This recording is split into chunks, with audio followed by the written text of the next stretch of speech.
Yo, good day everybody. I just see that the webcams are mixed up. That is amazing. Look at that. Hold on.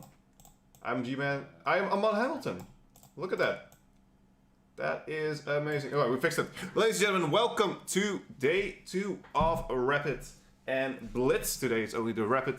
I'm joined here by Grandmaster Amon Hamilton. Let's do a little bit of a sound check. Amon, could you introduce yourself to the crowd, to those, well, I won't say who don't know you, but I think everybody knows you. Hello, especially to the people who don't know me. Then happy to be here. It's a little late, but like I was saying, I just got back from a trip in Asia, so I'm a little jet lagged. So I think I'm all right. I'm excited for today. Awesome, man. Awesome. Just gotta pop up the sound just a little bit so people can hear you. How was your trip? Let's talk about it a little bit. I've never been anywhere that far east. Really, I think some of the chess Olympiads that take you to like Azerbaijan or Georgia, that's the furthest I've gone. But I was very excited to visit Japan, visit Korea, and that's quite a long break off for me, like off Twitch. So yeah. it's a little weird just getting back into it. You miss the boys and the girls. Yes, absolutely. Absolutely. I haven't done any commentary in a while. I haven't done any streams, Blitz, and whatnot. So this is actually one of the first commentaries that I've done since coming back. So awesome. So don't worry, we'll hold each other's hand. We'll guide each other through. We're gonna have a lot of fun. Everybody's in here. People are pouring in and people are waiting to see the chess. So we have 5 games today, ladies and gentlemen. I'm gonna put them on display right now. We'll have Vidit against Anishgiri, which is gonna be exciting. But the game I'm most hyped about, Amon, is Magnus Carlsen versus Hikaru Nakamura. That's gonna be a nice one. We have Anand I versus could have Aronian. guessed that. Yeah. Let's. They already started. Let's just dive right into it. For sure. When they the first place and second place, clashing, and especially when it's Magnus and Hikaru, I think everyone's going to be pretty excited for that matchup. I mean, it's just standard rivalry. Exactly. It's like, do you have like 2 big ice hockey teams in Canada when they face off? It's that kind of idea. Well, not only do we have that, but we actually have it in the exact city that I live in. So in Alberta, the province, there's Calgary and there's Edmonton, and there's a huge rivalry within the same province. So not even in the country, but within the same province, there's 2 big teams, and yes, there's a big rivalry. So ooh, I like exactly that. I like that. That's cool. You gonna go? By any chance? Yeah, I've gone to a few games, and this season I already went to we took Yasser actually when he was visiting. Oh, really? A game between those 2 teams. That's nice. So extra memories for that one. Okay, let's. Yeah, we gave him the experience. Let's jump into it. He started with an English with the four knights openings, and this knight f4 move is a little bit dubious in my opinion. How is that working out in these kind of openings? Well, it's definitely. I mean, if you look at the position right now on move 8, there's like probably not many bones in my body that could tell you that this came from an English. It doesn't look like an English at all. It almost looks like some sort of Queen's Gambit where white gets the center and he's missing the C pawn. But then you've got this random pawn on f4. So I can truly say that I haven't really seen an opening that looks quite like this. And my first impression, if white is getting the center, d4 and e4, and seemingly good development, bishop coming out, c4, looks like e5 is already on the horizon. I wonder where this, first of all, if it went wrong and where it went wrong. I wonder if Hikaru is actually playing a position that he meant to play. Yeah, I see. So actually looks like he played the King's Gambit, and then just while Hikaru was taking a walk, he just took the c pawn and put it there. There you go. For sure. That's exactly. That's the one. Yes. Oh, okay, good bet. Yeah, we can say White has a very distinct. I mean, development-wise, he has everything you want in these kind of openings. So I'm not sure what Hikaru has. Obviously, he made these kind of preps, so I'm interested to see. But let's jump around to the next ones because we have 5 games, and the next one is Wesley So versus Ding Liren, who started off with... is this a Grunfeld or a Queen's Gambit? It's Queen's Gambit, right? The declined one. Yeah. Okay. Yep. I'll take if this is the normal prep. So I don't think this is too excited just yet. Yeah, I mean, I guess if he wanted to make it more imbalanced, then probably back on move 8, he would have played E takes D4 and you know, taken the isolated pawn and played that type of position. But and I don't see anything really wrong with that other than the simple fact that, okay, most players don't voluntarily take an isolated pawn if they don't have to. Yeah, exactly. Because what is the, for the people, what is the downsides of an isolated pawn? How do you really exploit those kind of things? Like this baby right here. Yeah, like I mean, it's presents pretty direct play for both sides. So for white, you know, we've got the lead in development that we're playing with. You always, as the guy with the isolated pawn, want to look to trade it off. That's usually how bad it is to have one. But it gives your pieces more space. It gives you more control of the center, and gives you more attacking prospects. And for black, pretty much the entire game would revolve around controlling the square in front of the pawn. So in this case, it would have been d5, and most of black's natural developing moves do that anyway, like bishop on b7, maybe knight d7, b6, d5, or knight c6 to b4 to d5. Yeah, all of black's normal moves seem to do that anyway, so he wouldn't have to go out of his way to control the d5 square and look to basically trade as many pieces as possible so he doesn't get attacked. Exactly. Okay. Cool, man. Look at that, dude. You haven't done commentary for a while, but you're a pro. I had that answer lined up. You still got you got your cheat sheet on your head. Yeah, I was practicing that one right before we went live. Let's see how Anand versus Aronian is. Anand actually in the standings still has the best chance to make it towards the GCT finals. The other person is Levan Aronian. So this is actually also a pretty interesting matchup because the winner of this will have the best tickets to go to London, which is what everyone is playing for with the GCT points, ladies and gentlemen. So in the opening, we see e4, e5. I've seen Anand play this a million times. So this is my question. Yeah, go ahead. I was just saying, like, the Anand and Aronian games, when they play e4, e5, it's like, you look at white's position, you're like, yep, I've seen Anand play this a million times. And you look at Aronian's position, you're like, yep, I've seen Aronian play this a million times. Exactly. So I'm a bit surprised about this knight g8 in the opening. Usually there's an idea you want to get this knight to f4. He decides to play it back to g8, probably to push f5. Is that black's plan? Is that what he's going in for? Yeah, I was actually going to say, while knight g8 may be surprising for anyone who's watching Aronian, I wouldn't say it's surprising at all because he's employed this knight g8 idea on numerous occasions. Definitely the plan is for f5, but the knight can also reroute to a few different squares, like e7 to support f5, and maybe more to your point, might follow up with, like, you know, to g6 to f4 if he can get that f file open, like f5 takes e4, try to use the f file. And I guess it's just a safer square, a much safer square than the h5 because you got the queen sitting on d1. Yeah, exactly. If you throw it in here, there are could be some ideas with knight takes e5 or with the right. Always that's what it looks like. Okay, cool. So he does have this kind of day. Let's see how he powers through. He played a6, a5. He really pushed it out. Started playing in the center. He took on f5. Bishop went out. We have some exchanges, and this is the current position. I don't hate black's position. No, it looks very reasonable to me, especially because this bishop pair looks symbolic at best. Like, it can be taken, right, at any point, just knight takes d4. So these bishops don't really make an impression like, you know, white has the bishop pair, he's going to look to try to convert that advantage. It looks to me like black is on the attack. I mean, obviously h3 is hanging in the current position. We got rook swinging over to e8, and that knight from g8 is going to resurface to f6 probably at some point. Okay, perfect. There's some people in chat asking if the mic can go up. I have the volume mixer off, Amon, all the way up. Let me see if I can do any fiddling. Can you do a little fiddle? A fiddle for the boys and the girls? Let me see here.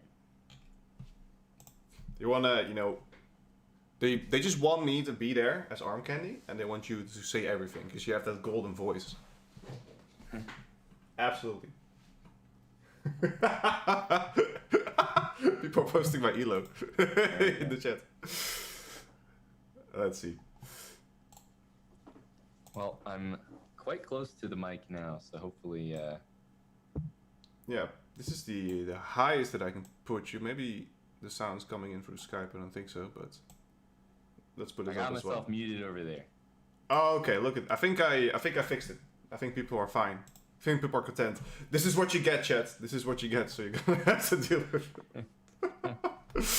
Okay, we're gonna push over to the next ones. I think I boosted you up that my drums are going to pop, but it's going to be fine. And I'll just whisper a little bit. So you're taking a hit for the people. Yeah, exactly. I'm taking a hit for the team. No, not all heroes wear capes. Come on, you should. That's true. That's true. That's true. Let's go to the next game. It's Harikrishna versus Nepomniachtchi. I'm not sure what happened here. This seems everything seems already open.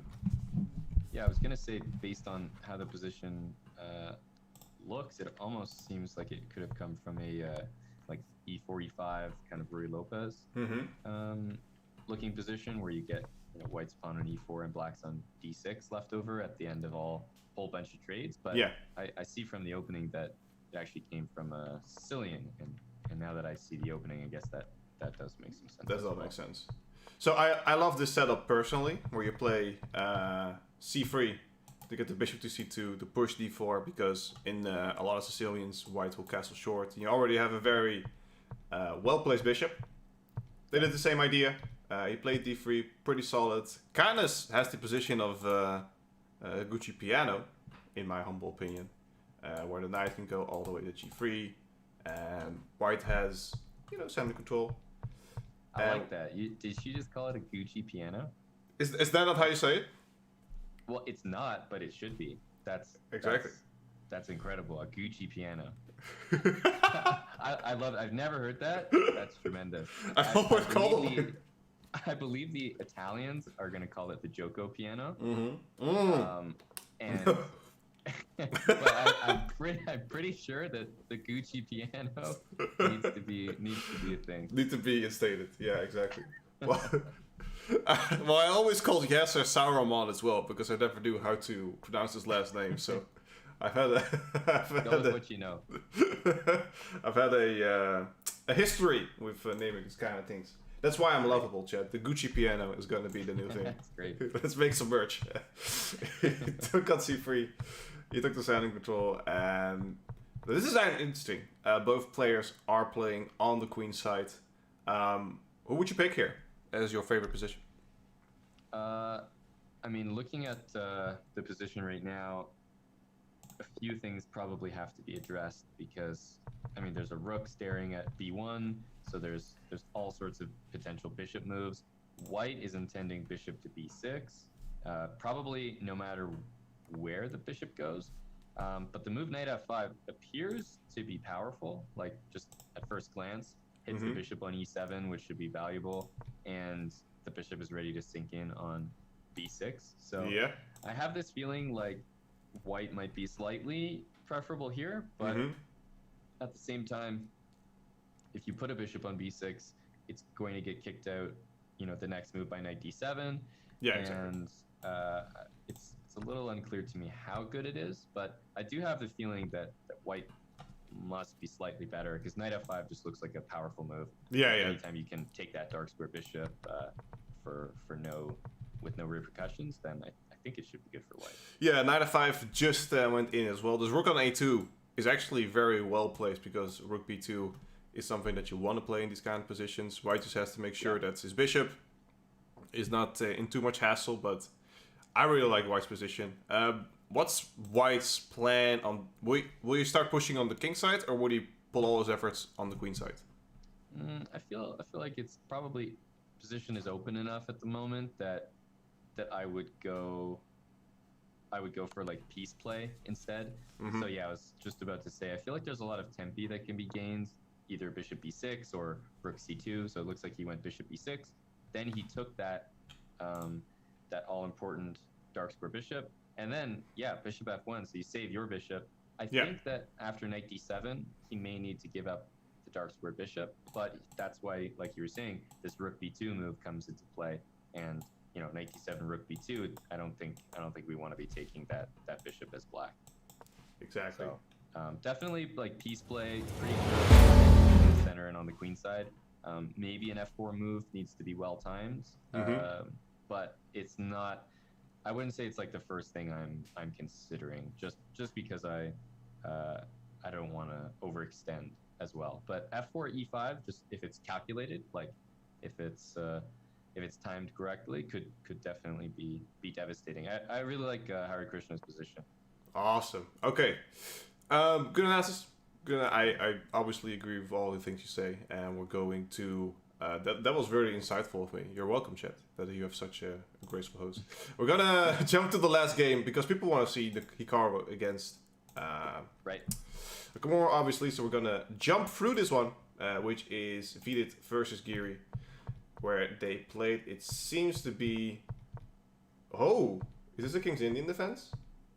Well, it's a weird one because it's just funny for me to see knight c6 and bishop f4 occur back to back as moves. Like that's I don't feel like that's too regular for this opening. Like bishop f4 seems like a funny looking move. Yeah, a really weird move. It's not too uncommon to get the bishop on f4 eventually, but usually you want to have it on e3 with queen d2 to push h6, or on b3 where you actually you fight this bishop on the g7 square.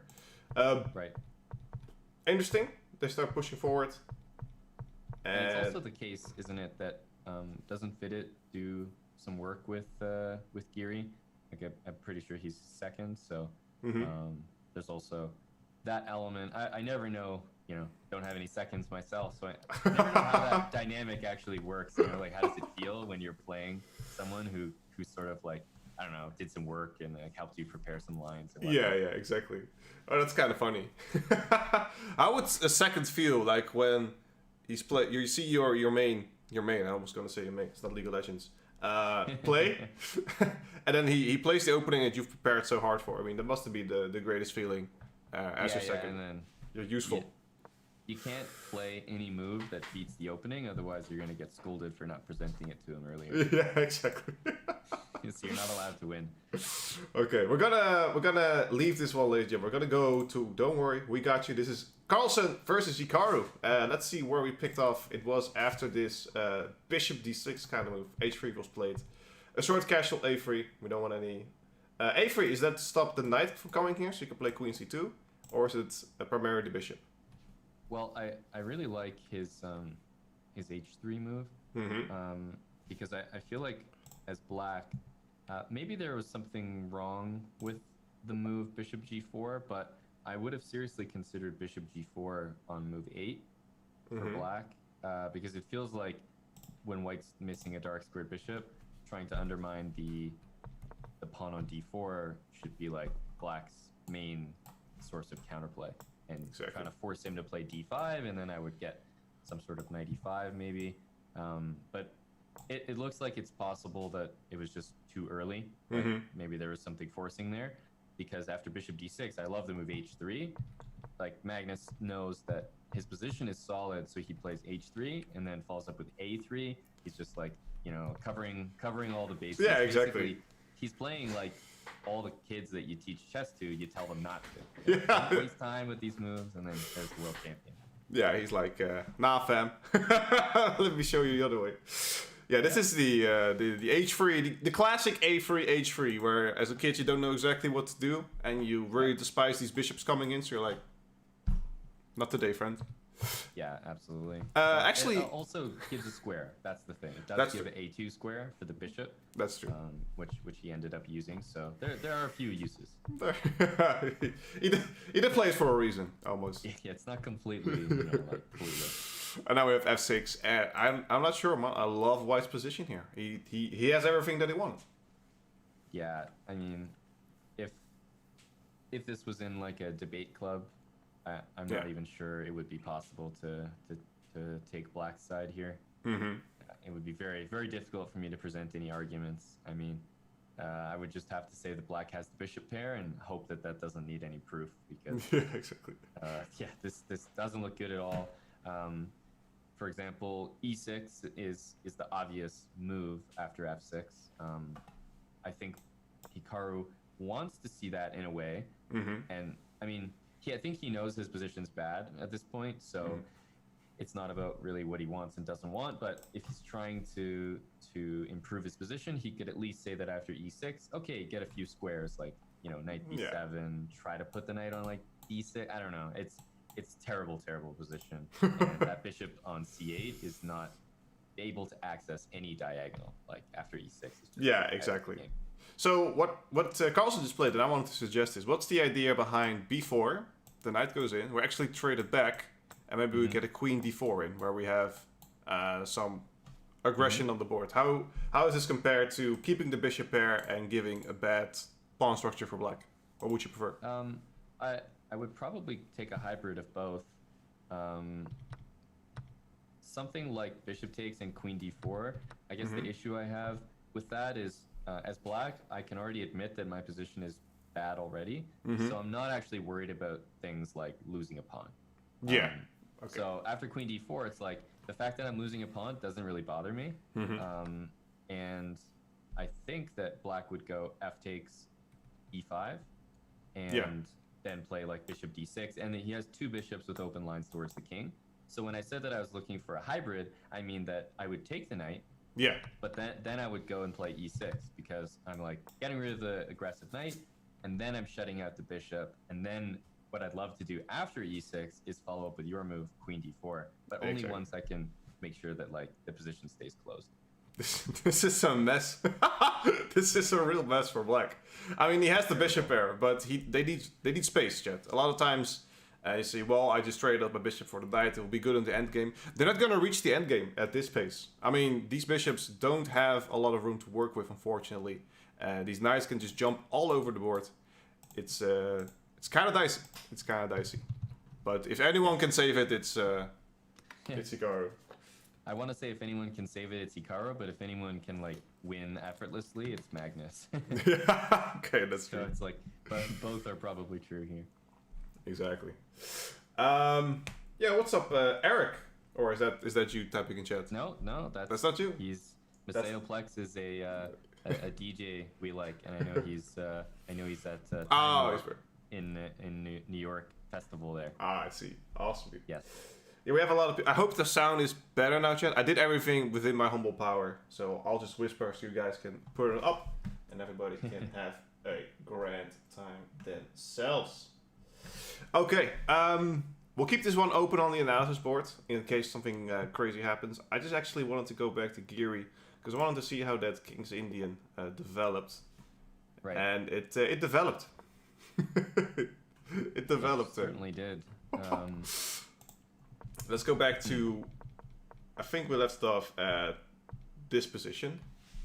This doesn't look good for Anish. Something seems very wrong here. Really? Well, I mean, I don't see any threats for Black, and meanwhile, we got pawns falling left and right here for Giri. Anish is Black. Yeah, so...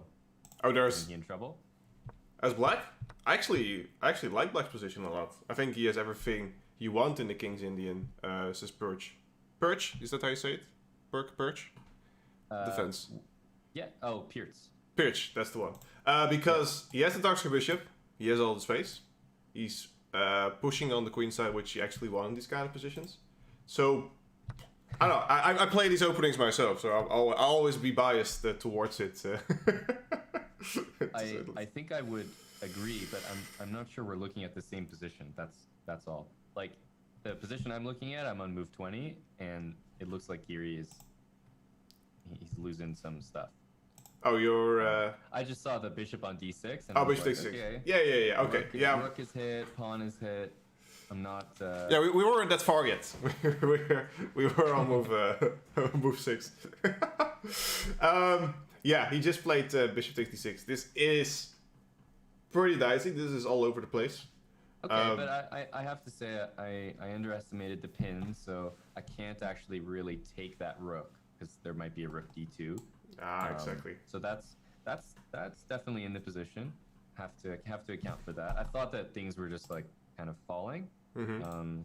But for white, basically, I'd like my next move to be knight c4, and it feels like if I achieve that, I mean, coupled with like maybe e5, yeah, I'm getting some good feelings about white's position there. But there must be a better way for black to play here because that knight on b5 looks a little loose. Yeah, I see what you're getting at. So what's Black's plan here? Obviously, he's in a little bit of trouble. Not too much, but he's definitely not in a very solid position. If I see a knight that's undefended. That's always gets my my spine rolling. Yeah. What else do I have here? Yeah, it seems like I want to maintain the pressure on the d file. Like queen b6 hits the knight, but then it allows me to play like bishop takes f8 because it's no longer pinned. That's true. Yeah. But queen d7 hits the knight and keeps the pin. So I feel like queen d7 is a natural looking move. Yeah, I turn him up all the way. Unfortunately, I can't do much further. What I can do is get my mic a little bit away so we will get on the same levels, and you can just pump up the audio at your home. I think that is the best solution that we have at the moment, because I don't know what else. We'll try to make it work. Okay, I think it should be good then. I'll continue my troubleshooting efforts. Yeah, after this, we'll be good. We'll be fine, Jet. We will be fine. Let's continue. Don't worry, Chet. You know, we want to have you. We want to have the best experience for everyone, and we will we'll definitely make that happen. So let's do that. So bishop 66. It seems the Carlsen game got a little bit developed as well here on the right side of my screen. Black is not that terrible anymore. I'd almost say. It definitely looks like there's been improvements, put it that way. I think that Magnus went and cashed in slightly. Like I think he won a pawn there. He did the queen d4, but there wasn't much that he could do about like the move c6 is going to happen eventually, and his pawns are going to get broken up. I still feel that he's done a pretty good job. That pawn on e6 after rook on e1 checks in with a knight on d4 is that's permanent. Yeah, exactly. And if he puts a knight on d4, the bishop on b7 is also just pretty much entirely out of the game. So I think Naka's position is still quite bad, but it's less bad than yeah, I mean, before. Didn't get worse. I think that's the way we have to put it. Didn't get worse, ladies and gentlemen.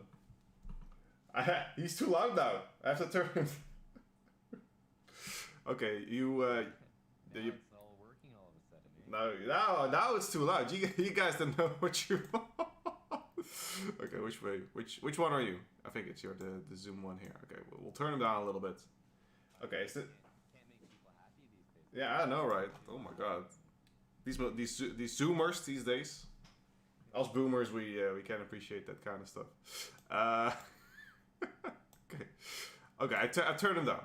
Don't worry, Chet. It's all fine. All the way down. Oh my god. Like until there's no sound. Yeah, exactly. That would be the best. Is this better one? It got louder. Okay, now you're just trolling. I need a professional here, Chet. I need a professional. Honestly, cannot hear.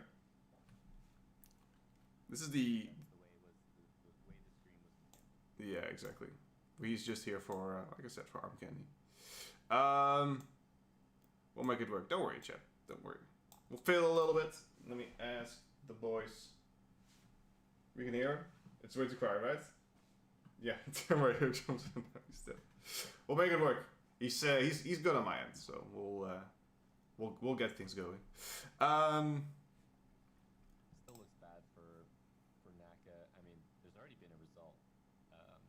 There has been a result. Nepo's game? Yes, there has been a result in Nepo's game where white won actually. Okay. One that we were looking at earlier, and I was like, yeah, this definitely feels like white's better. Exactly. Okay, now you cannot hear him on. This is you guys are an absolute. Oh, maybe it's my voice mod. No, this can't be it. As well, we'll troubleshoot a little bit, chat. Don't worry about it. We'll get things going. Amon is just gonna talk about the position a little bit. Well, I think the move rook c2 on move 28 is kind of the nice one that Harikrishna did. So perhaps that caught Nepomniachtchi off guard. It seems like he could have.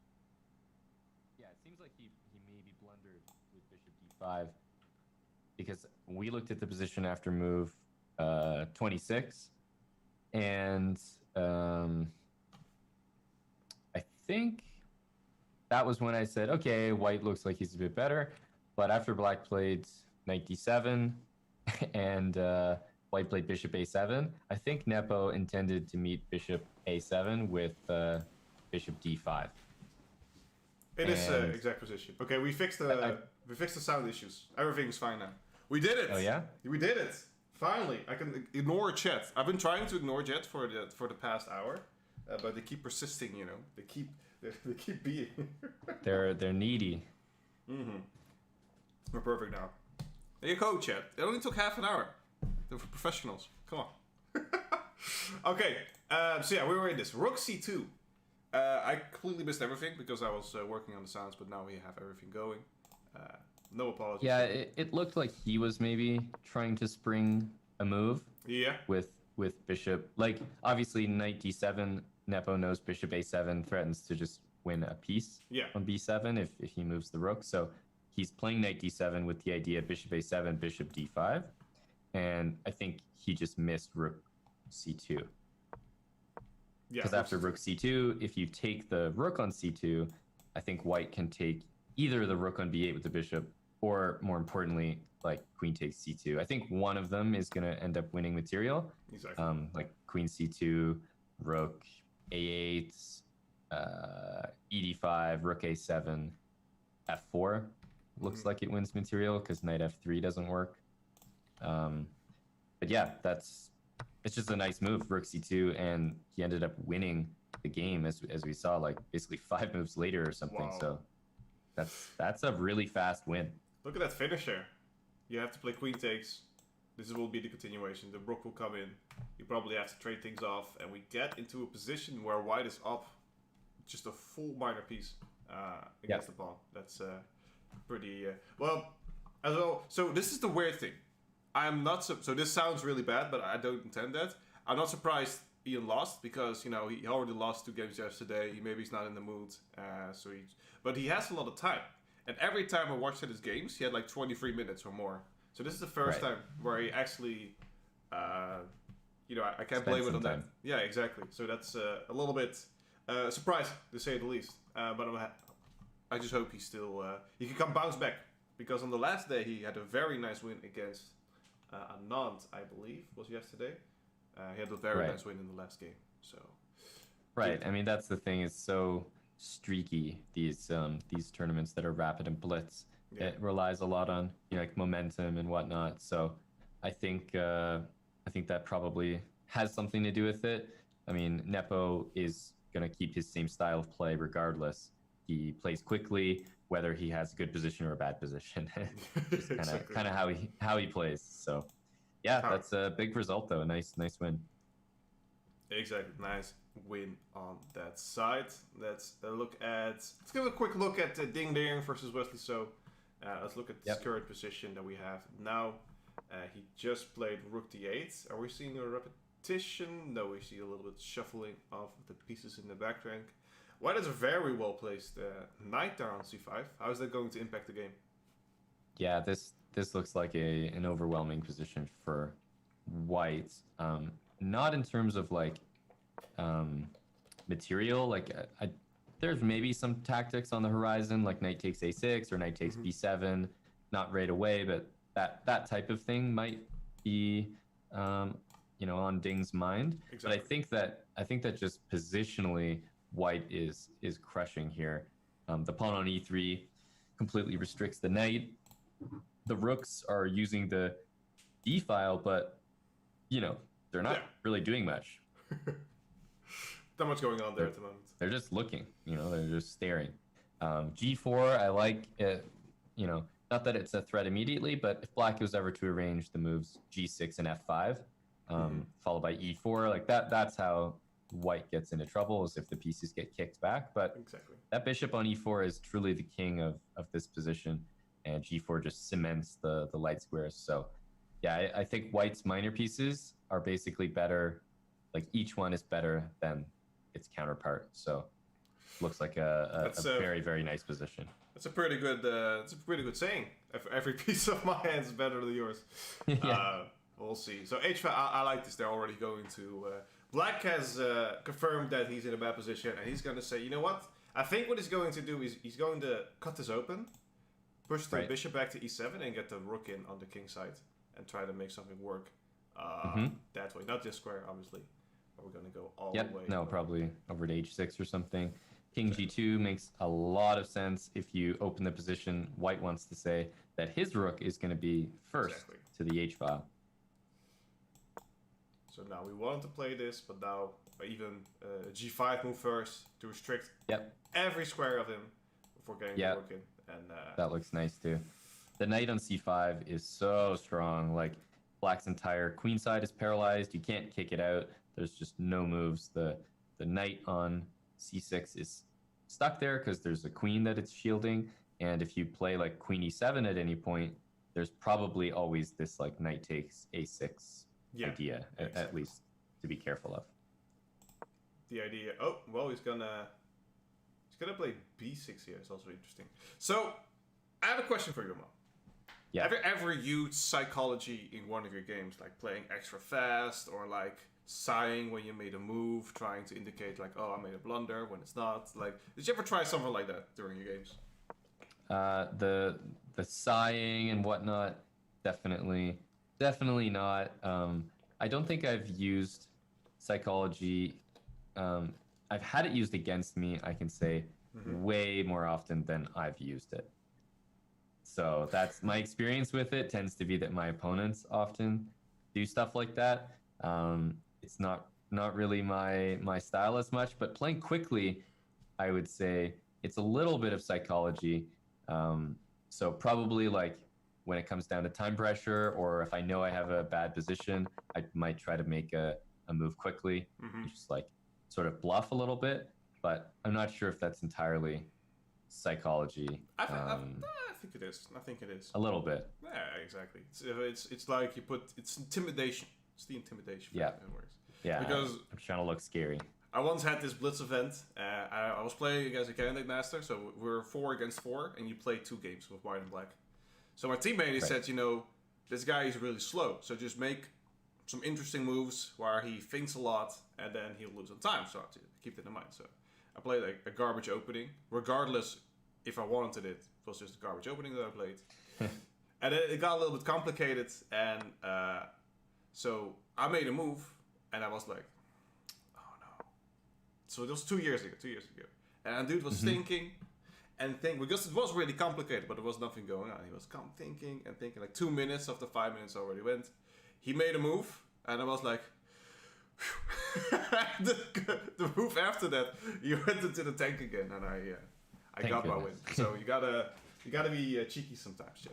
You gotta be cheeky. Definitely agree. It's part of the game. Exactly. Let's go back to the Naka versus Carlsen game. I think that is the most popular that people want to see. It's still very dire. However, the dark bishop does have more space. He's eyeballing this h2 square, even though it's well defended. This bishop now has the room. He can push this at some point. He can actually sacrifice it, if you'd ask me, and try to get this bishop open. Just a very weird line, to say the least. I'm gonna make some weird moves, just to show the idea. If something like this works, this is a long-term plan that black could instate, and we'll see if that's gonna work. But in your humble opinion, Amon, how's White going to counter all of that? Well, rook c4 appears to be a very good move. Threatens the pawn on b4. Also, I think more importantly, threatens rook e4, which I think is the reason why Magnus is having a think here. Exactly. Because losing the pawn on e6 is definitely not something you can permit, and it feels like rook takes c4 is also something you cannot permit. So I feel like Magnus is facing a position where b4 is hanging, rook e4 is threatened, and a piece that's double attacking those two things can be taken, but it's not clear that that's any better. So he's like in this tough position where nothing looks good, and if you take that rook on c4, both bishops suddenly, as you pointed out, wide open, queen c7, and big threats like bishop takes f3 start to arise. So I expect that Magnus is gonna do something like knight going to d4. Like I feel like even at the price of a b pawn, let's say that it gets taken, knight on d4, stopping the pawn from moving and just putting that bishop on b7 in a sort of like a prison, that has to be the way to go. Like just from a practical perspective, it looks so dangerous to let that pawn or let that bishop see that full diagonal. Exactly. Yeah, we can't have that happen. He could have a6, but we're not too worried about it. Yeah, and it's more we want about to play rook e1 anyway. So yeah, exactly. And these knights are playing very well together. G6 is not something black can play. Let's make a silly move. G6 will open up the ideas of going here to f7. This will be detrimental to the position, chat, but we're going to see how this is going to transpire. I think he used the other knight. Yeah, he used the other knight. Okay, so he went knight f5 to d4, and yeah, sort of as predicted, he's going to give the like at least if you move the knight from f3 to d4, then I suppose you always have to be a little worried that at some point black would find a way to make the move g6 work. But if you use the knight from f5, then you look at the position and black like basically truly has nothing. Like there's no way to dislodge these knights, and if you take b4, I imagine the move is going to be, well, probably rook b1. Knight c6 also comes to mind because it gets gets that light squared bishop. But if you go rook b4, knight c6, takes, it's good, but it's not amazing, right? No, we had a way better position. We had way better. Yeah, exactly. So here's my question. I get why this knight was pulled back, the reason about it, but I like this knight personally more because it opens up the idea of getting the queen in to either g4 or h5. But I'll take it he's just very well placed on e3 where he also supports his pawn, and that's why Magnus. Yeah, I think that he played the other knight really just for like sort of overall safety, that nothing can get dislodged here, and he may have felt. Are these clocks accurate, by the way? Because if so, I mean, he clearly took a big think after rook c4, and just in general, you'd expect that this is Magnus putting the position away, but actually, I think he felt like the position was maybe getting out of control, so that's why he used the other knight. This is getting dire, as Amon just pointed out. The two bishops, low on time. This is not increment, ladies and gentlemen, it's a delay. A delay means that if he makes a move within the first 10 seconds, he won't lose any time. Afterwards, he will lose time. So you can't get any time, more time on the clock, which is a big hit in my book. If I never play on delay and I suddenly have to play on delay, it's very, I don't know, it brings extra pressure for me. Yeah, no, it's not easy. I would have to probably look at the position again to understand why rook takes b4 wasn't played. Like perhaps there was some issue with that, but I don't know. It seems to me like white, like Magnus, should be happy with what just happened. Yeah, I think he's kind of fine because he lost a pawn here. This is going to go on the next move anyway, whatever white does. So that shouldn't be a problem. I think he was just afraid that his rooks would get in on the 7th rank. So rook b1, rook c1, trying to trade Maybe. something in that Yeah, regard. rook b1 looks like a strong move. But it does seem like after queen d3 in the current position that I don't see a good way to defend c4. That's my issue. You think this was the also the only time for him to grab b5, because this knight very strong in d4, obviously, and he now actually has the job of defending 2 pawns here. But it seems like he can. Yeah, he does an excellent job there, and like you said, c4 is in a dire position. How is he gonna make something work? I mean, you don't want to take. This is just absolutely awful for black, because he's just going to dominate here on the queen side. Yeah. So I don't know. You know, you're a grandmaster, and you know his thoughts better than mine. What was he playing? No, I feel it as though it truly was getting out of Magnus's hands a little bit, and he sort of reined it in with this knight f5 to d4, and he said, okay, let's like catch our breath, basically. Exactly. But queen d3 appears to me to be a strong move, because I just don't really see why we can't take it, and that's why he's basically just gone for exactly that. So okay, we might see the liquidation occur, but then it's at least it's an endgame where Magnus is up a clear pawn. But by the same token, you could say that Naka should be happy with this position compared to his atrocious looking opening. This is the first time the bishops got out of the basements. They finally see the light of day. It hasn't been it hasn't been in a while, and I think I think we're gonna see a lot of trades. And black is, like you said, white is gonna be up full pawn. Yeah, this is just a clean pawn. F2 is a little loose, so there's that to be a little afraid of, and there's the back rank. Yeah, so you would say, I'm just gonna run away, and in my next moves, I'm gonna try to make something work on these back rank files, maybe here on A1. Because that's possible. Definitely not a bad idea. Awesome. Yeah, black has a lot to worry about still. Obviously there's the pawn, but something like a move like rook a1, for example, also looks like it threatens rook a8, it threatens rook a6. If you move the bishop, it threatens queen c8. So if you take on f2, I'm not that convinced. Like, I might go king f1, and all of a sudden you've got 10 different threats to watch out for. Yeah, exactly. It's all coming together, and especially in a low time control. This is not the kind of position that you want. You actually want the position where you are free to play what you want to do, the dominating performance that you can have. We're gonna leave this one up, ladies and gentlemen, on the analysis board so we can follow it. But let's hold up, because we have another result, 2 results. One of them is Harikrishna or Ding Liren. Apologies, this is the wrong one. You're welcome.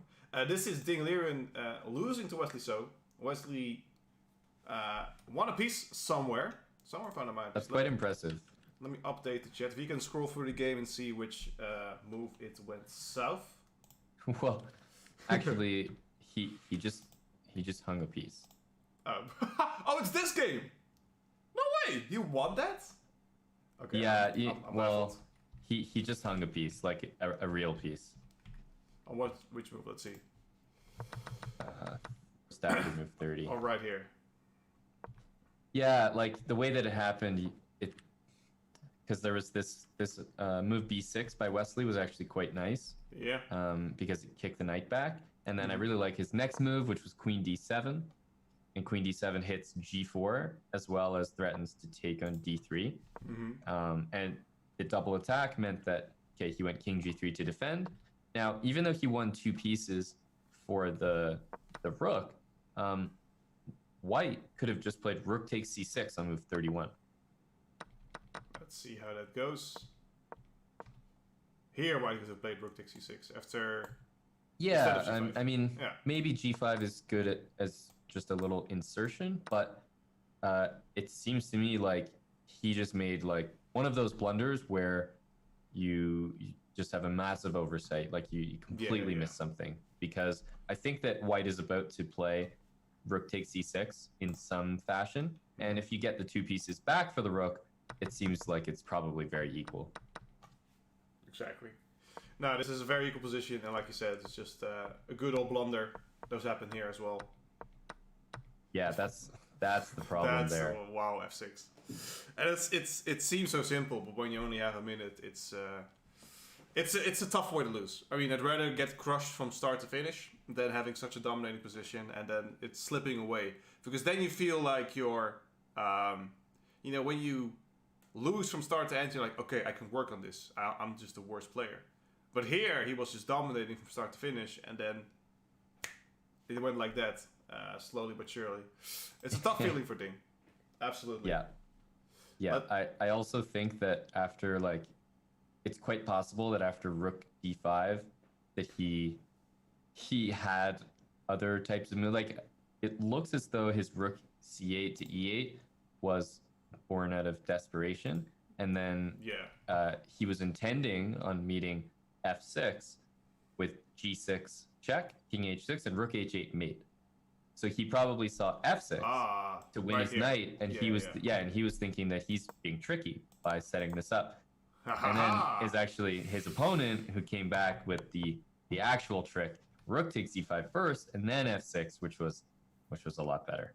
Okay, then let's turn around. What if I play g6 right now? Then I play rook e8. With the idea, I can start maybe getting the king here. I can gobble up this pawn. There aren't any tricks. If you push my here, I can just start going to here, or I can take e4. Yeah, just take that pawn. No, so that's what I'm saying exactly is I agree. I think that he's fine. Like, I don't think that he blundered a piece. I think that he simply misevaluated that the f6 move could happen in a different move order. Rook takes e5 first. So you just missed that trick. But I know it looks weird to actually pin your knight like this, but maybe it was actually playable. You just had to follow it up correctly. Yeah, exactly. So, unfortunate oversight and missight. It happens to the best. And Wesley taking advantage of it. I mean, spotting these kind of things is also very, very important. When you know there's a tactic, I can find it, but just making out of thin air and going towards the position. Very well played by Wesley. We also have another result. Geary and Vidit drew. We ended up leaving at queen d7, which was quite a while ago. We're just going to scrounge through it because it seems that Hikaru is in a little bit of trouble.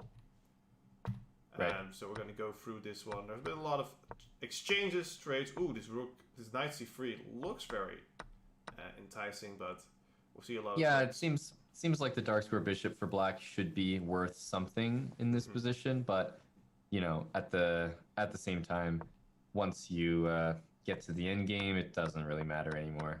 No, exactly. And they drew peacefully on this move. But let's go back to Carlsen, because the background man still persists. Okay, so Hikaru got out of it, but still, this is not well. I mean, you have queen f7, queen d5. Oh man, I really dislike h5. I think h5 is a terrible move. Really? Why?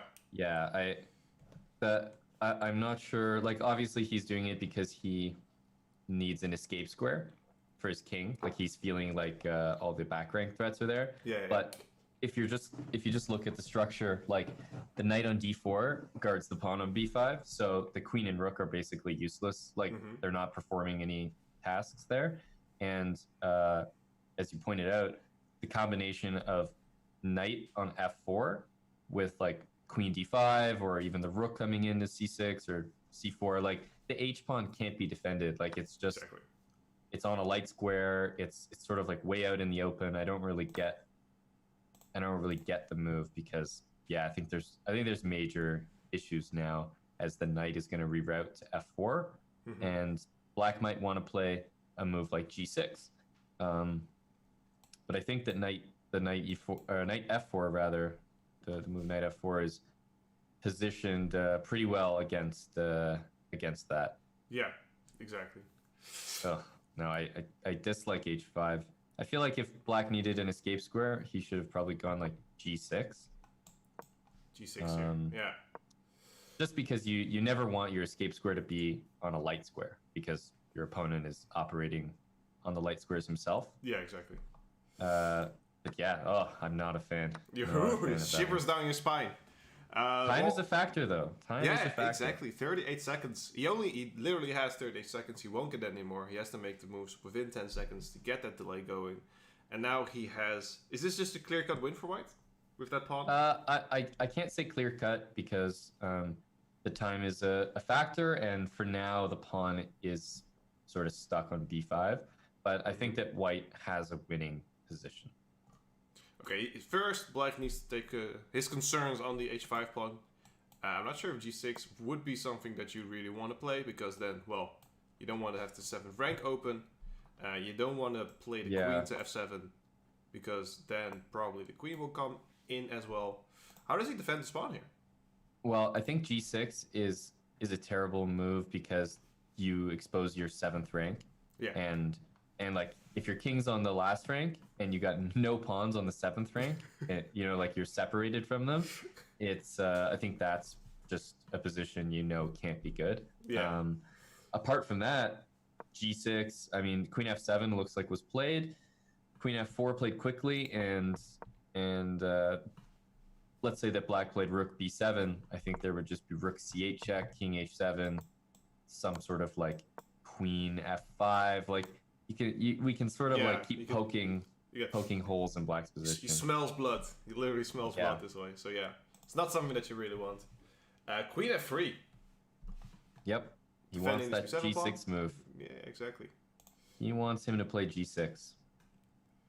Looking at b7, looking at h5. I think he needs to give up this pawn, because g6 is an automatic loss in my humble opinion. I mean, g6 here, you could even start looking at something like a rook c6. Looking at more pressure on f6. You don't want to play king g7, because then you have queen f6, and you try to play something like that. So it's very nasty. Let's see how it goes. Let's see how it pushes through. The thing is, okay, so he played g6. b6 is the natural follow-up, because if I can just push the pawn all the way, I think it's pretty much over. But in the current position, queen c6 is going to be played. Yeah, there it goes. And rook c7 is just game, basically. Exactly. This is gonna... Yeah, rook c7. Rook c7. Oh, he goes h4. Okay, he's saying my position is so overwhelming that I have classic, time for h4. Classic Magnus backhanded troll compliment in that way. Ooh, do you have like queen c3 here? I was going to say the reason that it didn't work before and why he played h4 was because of what we see exactly here, which is queen d5 check, I think. But now he realizes that with the king cut on h6, it's just dead lost. Like, this is dead lost. I just want to endgame is winning. Here, queen d5, I run away. He has queen d4. So what if we give a check? So first, this idea, queen d5 check, but then he has probably queen d4, and everything is, it's still lost, but we don't have mate. Queen d4 you take and play b7, so you win that. Yeah, that's true. And he kind of has to do that, so... Yeah, maybe his rook is a well enough defender. I don't know, it's probably... I think this is already over, to say the least. This is the final position, and Carlsen taking the win. Yeah, that's pretty nasty.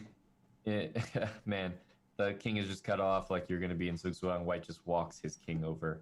And it's important that there's no stalemate, right? It's not like, if rook takes b7, rook takes b7. There's this g-pawn. So. There's still a g-pawn. Oh, ding! In the last round again, I thought it was against Wesley. He had that stalemate. Did you see that one? Yep. That was that's incredible to see a grandmaster of his caliber mess up the two connected pawns. Yeah, he will win that 100 out of 100 times, and this is a time. Last game was Anand versus Aronian, and there's been a lot of blood. Only Anish drew, but the rest has been a lot of casualties have been here. Anand won against Aronian, which is huge for the standings, ladies and gentlemen, which we'll get back in the next round. I'll show that. We're going to go through these games real quick. I'm not even sure where we left off. We've only been focusing on the game. So, we're in this position, and we said, well, you know, black is fine because he could just take the bishop whenever. We're gonna pull right through here. He actually traded it off. This is still a very balanced position. Bishop f1. There's not too much going on here just yet. However, white's creeping up. White is definitely creeping up. He has semi-control now. The rooks are very nice doubled. Even though rook e5, knight e5, things seem quite okay. I'm not sure where things went wrong just yet. Or review trade-offs. The pawns went through. And I'm just looking at the moment he blundered. What's your review? Yep, I'm looking as well. It seems to me that he sort of because I thought, I mean, look at that bishop on c6, you know, around move 30 after dc4. I mean, black has to be better. I mean, it's just it only makes sense. But I think he overlooked or underestimated his own attack. Yeah. After taking on g3 or something, because after f5, it is the case that he can move that knight. Like, he can play knight e7. He might not have been a fan of that, but I mean, it looks really good for white after f5, knight e7.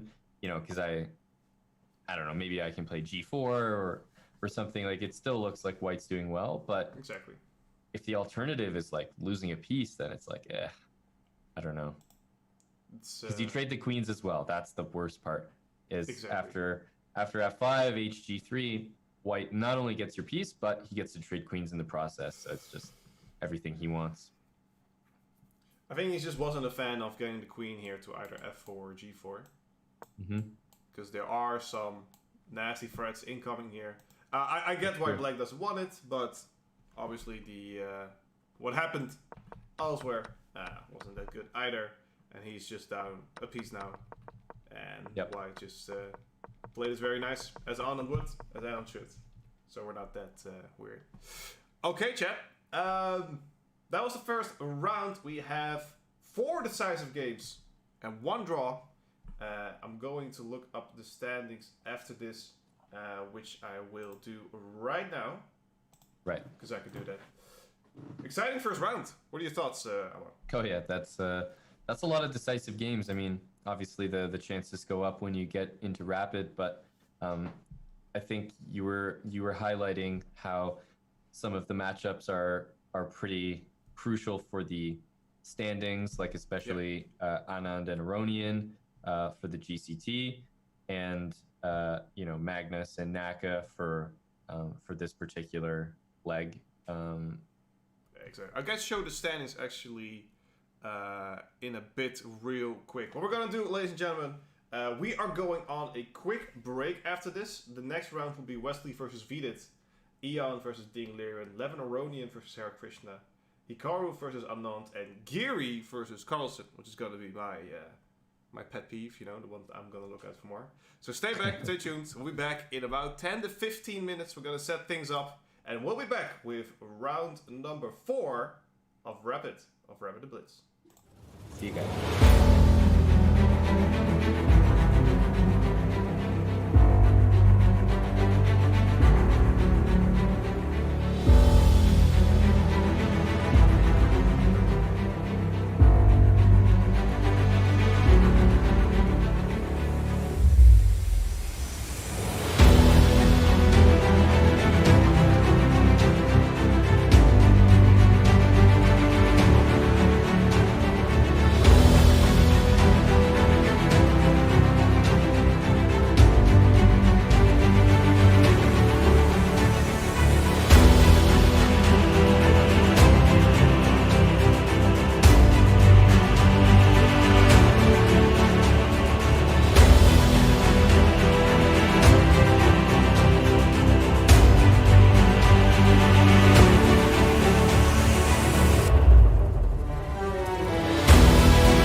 round number 5. We're going into Off the Grand Chess Tour. I'm joined here by my lovely sidekick, Amon Hamza. Wait, am I your sidekick, or how do we fix that? I don't think we discussed it, but we can do it that way. Yeah, sure. You can give me some glory, man. Give me some. These are the standings we have at the moment in the Grand Chess Tour, ladies and gentlemen. With Magnus Carlsen on top playing 4 events. MVL is probably going to take the cake as well with 5 events. It's all about Levin Aronian and Viswathan Anand, because Karyakin is now in 5th place. He already has played 5 events, so he doesn't get any points anymore of Anand and Aronian. Will get points now because Aronian just beat Anand. He will rise slightly, and it is between these two who is going to get into the final 6, I believe, final 5 of the London Cup. So a lot of things on Aronian and Anand, Giri, Nepomniachtchi, Nakamura. They're not playing. Also, they're not playing for anything other than just for today. The standings today for stream, the rapid one. We have Carlsen in the lead with 7 points. It is if you win, you get 2 points. You draw, you get 1 point. You lose, you get 0. Harikrishna and Anand following the Indian duo. Our India duo are in 2nd and 3rd place. And then we have a bunch with 4 points. So let's get into the good stuff. Let's pause this for a little bit so I can set everything up. There we go. I guess I didn't realize how sometimes you can tell without remembering the exact scores of like how each player did each round. Yeah. Sometimes you can be like, yeah, I think this guy's, like every time I looked at his games, he's been doing well or he's been winning. But I guess I didn't realize how poorly Aronian was doing in the event. Yeah, he's actually sliding up slowly but surely. He's he's one of those people where he just appears out of nowhere. You're like, oh yeah, he's pretty good as well. I mean, he is the best bughouse player in the world according to sources. I've never met Aronian in person, only when he walks around in Vaikansé, which he has a very nice style on clothing. Do you? Yep. So this is a question. Do you put a lot of time? You put a lot of time in your hair. Obviously, that's your main thing. That's what defines Hambo. But when it comes to clothing, when you go to like playing in tournaments, do you care about it at all, or are you just wearing a Chess Pro hoodie? I like that those two are supposedly opposites.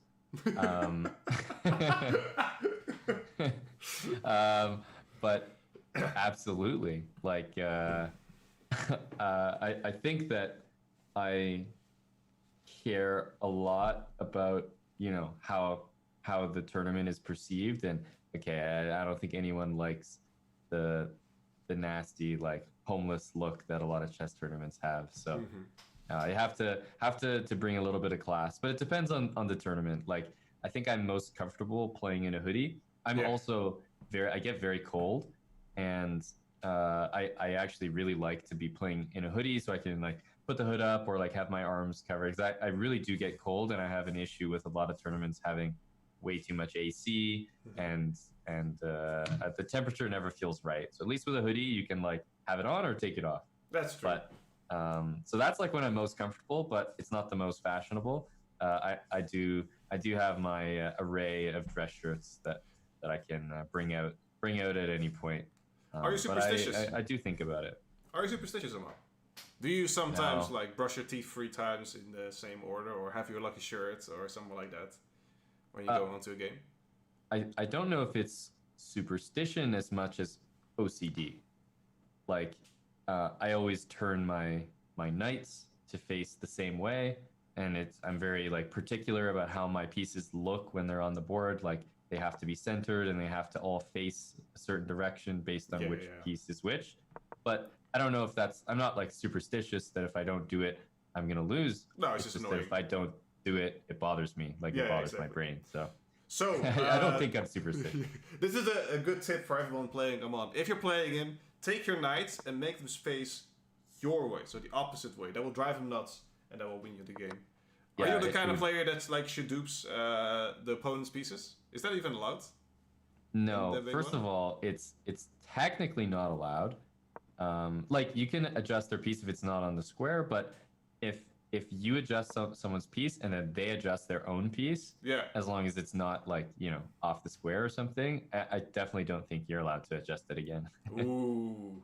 So we can. But no, I never touch my opponent's pieces pretty much. No, me neither. Unless they make like a quick move and it almost like falls off the square pretty much. I just like stabilize the piece, but no, I pretty much don't. Well, another thing I don't do is I never ever look my opponents in the eye. Like I never look at my opponent the entire game. Yeah, that's a little bit too okay. That's this kind of stream.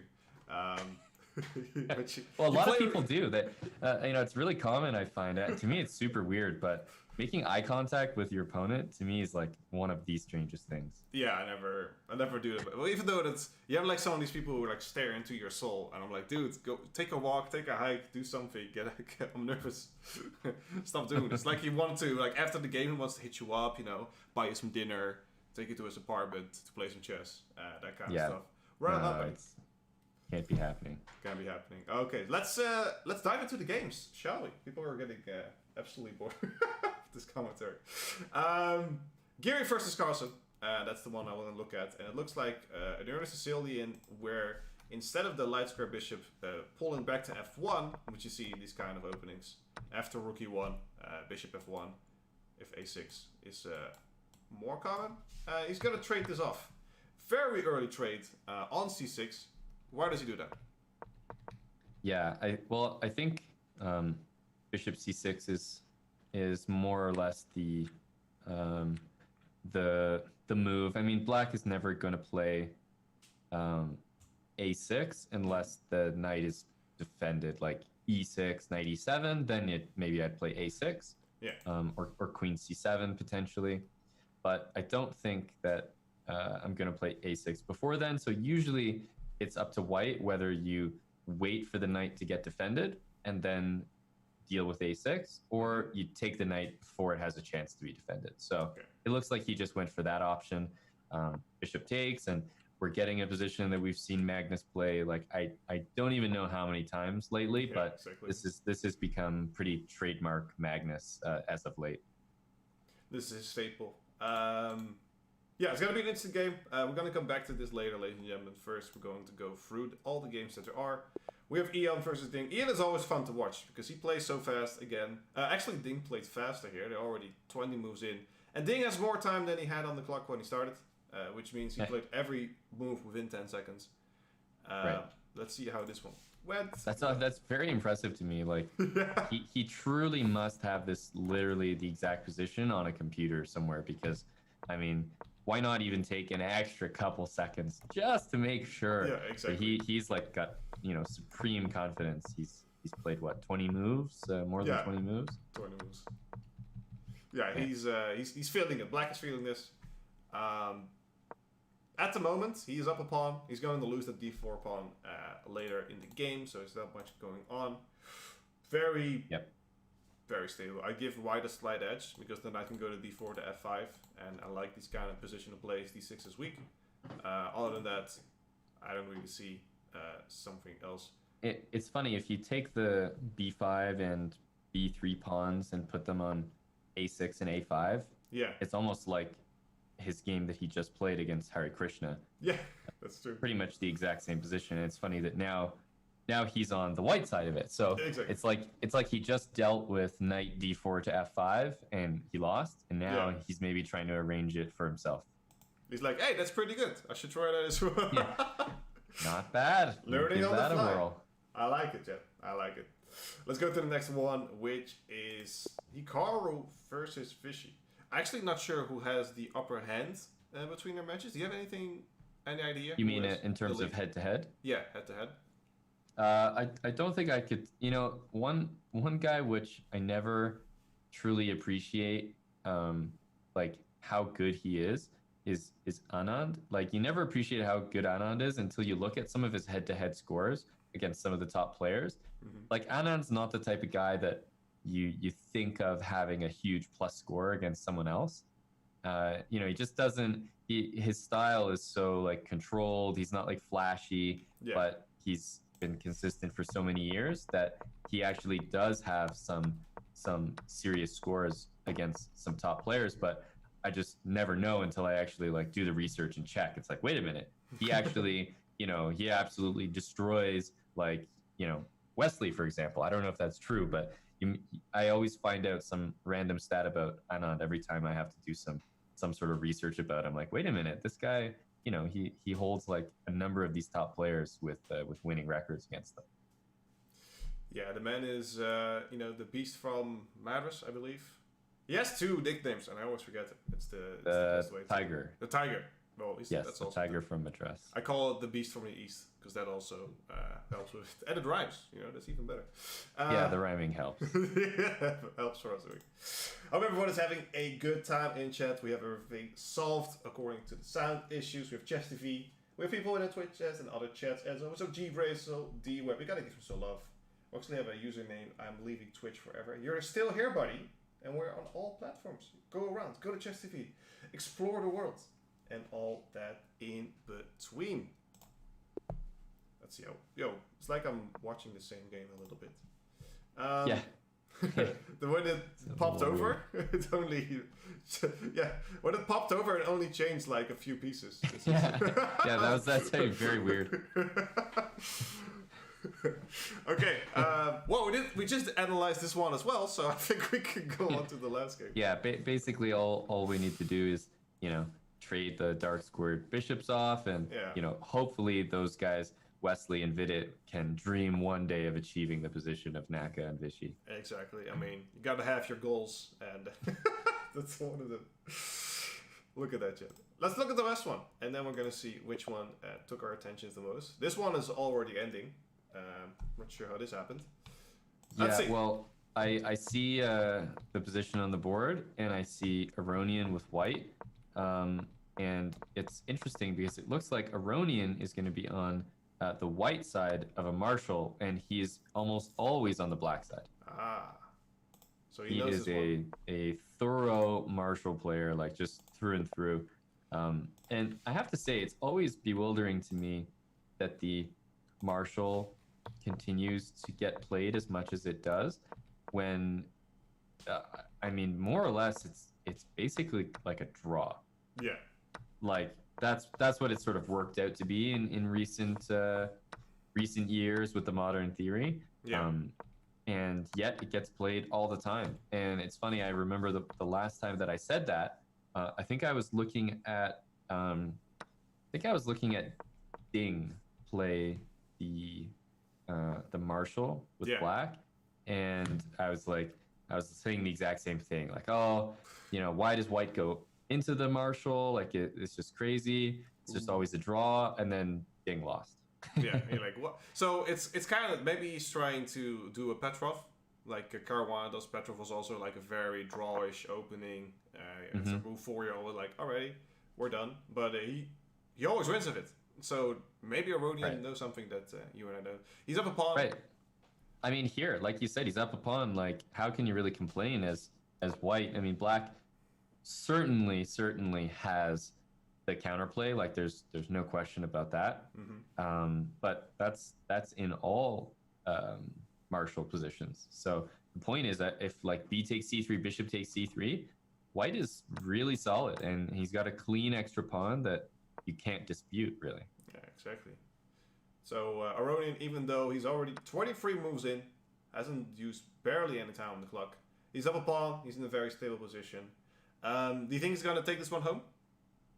I feel like at the moment that's still a pretty serious stretch, because black's position at the end of the day, king f7, h5, g5, some very active plans to be had by Harikrishna, but it does feel secure for white. The only issue that I see is I don't know how to push forward.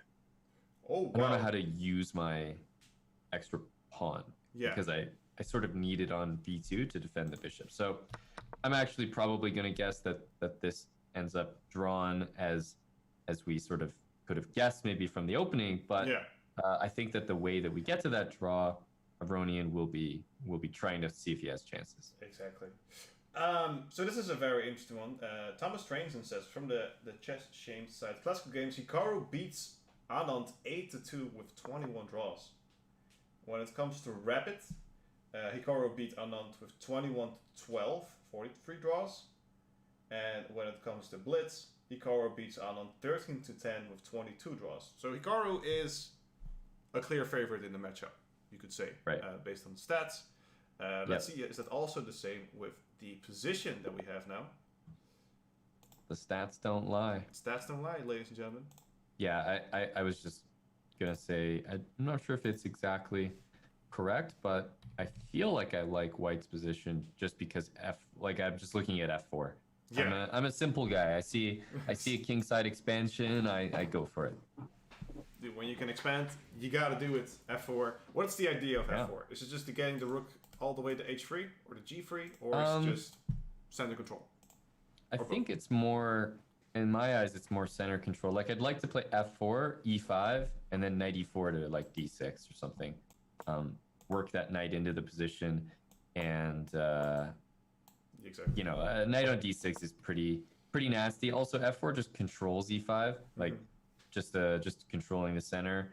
Knight F3 might put pressure on D4, but I feel like I have a good option, a good buffet to choose from. You have options, and I think that's very important, and I think that's something people overlook during chess games. If you have a move that's very double-sided, triple-sided, where you have like multiple ways you can go, that's a lot better than developing for the reason to develop, get your pieces out without any, future plans. I think that's the hardest part of chess. Really going forward 15, 20 moves and getting those kind of themes.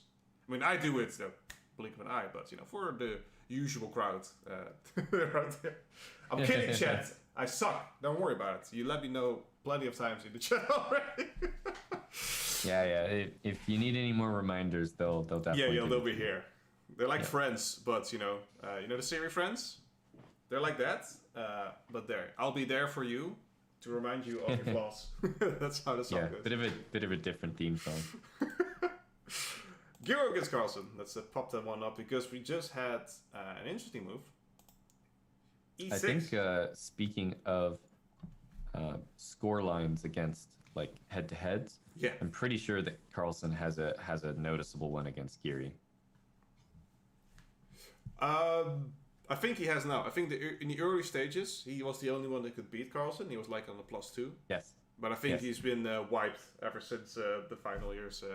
I think it was when I think it's been extremely recent. Like Giri, I think was ahead, and they were like drawing a bunch, or they just wouldn't get a chance to play that much. Yeah. And it was like probably something that kind of pissed off Magnus, that somehow there's this guy out there just walking around with a winning score against him. Yeah. But I think over the last couple times that I've seen them play, it's definitely been the other direction. Exactly. Because it was, I think, in the year that Giri and Magnus played in Vaikensee. They were playing both in Vaikensee again, by the way, Tata Steel.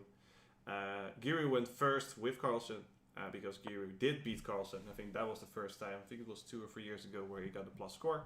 But lately, I just see him lose against Carlsen. So I don't know exactly what the score is, but this is interesting. This E6 pawn. A liability or the best piece on the board? I would say maybe neither. It's definitely not. It's definitely not a pawn that I think Black is overly concerned about. I think it's very easy to work around that pawn. Like F6 was played because, I mean, you might think that F5 is more logical because, I mean, hey, it keeps the bishop on G7 open. But I think it's quite valuable to be able to control both E5 and G5. Stops like knight G5 to F7, or stops bishop G5, or maybe if you play F5, White can just go like bishop D2, bishop C3, and trade off your dark square bishop. And then your king might be really feeling the pressure. Yeah. So I actually like that F6 move by Magnus. And if he gets like C5, I don't know if C5 is possible, but feels like if he gets c5, maybe support it with rook c8, that light squared bishop from b7 is going to be extremely strong. And you're mentioning the pawn maybe being a liability. I feel like queen c6, rook d6 becomes potentially very hard to defend. Exactly. So I personally like f5, just as you stated, not on this position, but if you still have the knight on the king side, f5, this is actually a theme that you see a lot, where you just place this knight here on f6, where, you know, it's getting pushed back, you're just going to go here, and then you play a6, and then you're going to play f5, you're just going to come back, and you feel good. You don't want to obstruct this bishop, because that's usually the best piece in these kind of positions. But here, f6, brilliant, stops all counterplay that there is, and black is just very, very solid. But I don't see a definitive advantage for black that much, because it does restrict the dark square bishop. Yeah, I think, you know, if Giri can achieve something like b4, bishop c5, that could potentially be good. But the thing is, even for Magnus, something like rook a to d8, followed by potentially bishop from b7 back to c8, even that looks playable in the sense that, yeah, let's say I can't get the c5 move to work. Yeah. Even dropping the bishop back to c8, I don't think it's that bad, because you do still put a lot of pressure on e6, and you might follow up, like we were saying, with like rook d6, and it's pretty hard to defend that pawn entirely. Exactly. And I like a5, just like you say, okay, b4 is White's plan, let's shut that down right now. He's been doing that a lot this tournament. I mean, the a6s, the h6s, the a5s, the h5, you know, just shutting down the plan. It seems, I see him doing that a lot this tournament. Also, the last rounds, he's been a big fan of just shutting down the opponent's counterplay before actually looking at his own, which is an interesting style. I like a5. Bishop c5 has been played, so he doesn't want to see, here he doesn't want to see the move c5 happening. But yeah, maybe he goes for that rook a8, bishop c8 style of play right now. Yeah. Otherwise, he's got bishop a6, but I'm not too sure if that's the best diagonal. He could reroute the bishop to like bishop d3 and maybe play like g5, put the bishop on g6, or bring the bishop back to f5 and hit the pawn that way. That actually does make some sense. This is oh, not that one. Yes, you know, he has plans, and I think at the end of the day, this pawn will fall. I really think that's going to be the case, because very simply said, black has the light square bishop, where white doesn't. However, if he gets his knight cemented on d4, I do like white a lot, because it defends e6, it attacks e6. That's well placed. So we're going to see. Chat, do you have any interesting games that you would like to see? Amon, is something that your eye sparkles when you see it, and you're like, this is something that we need to talk about? I think one thing which is not too surprising, maybe, is that Naka's position seems to be getting better and better. Now that I've been told that he has the upper hand against Anand, I'm able to recall his victories against him a lot easier. It's like actually, yeah, now that I think about it, he kind of does have his number, and he often does well against Vishy.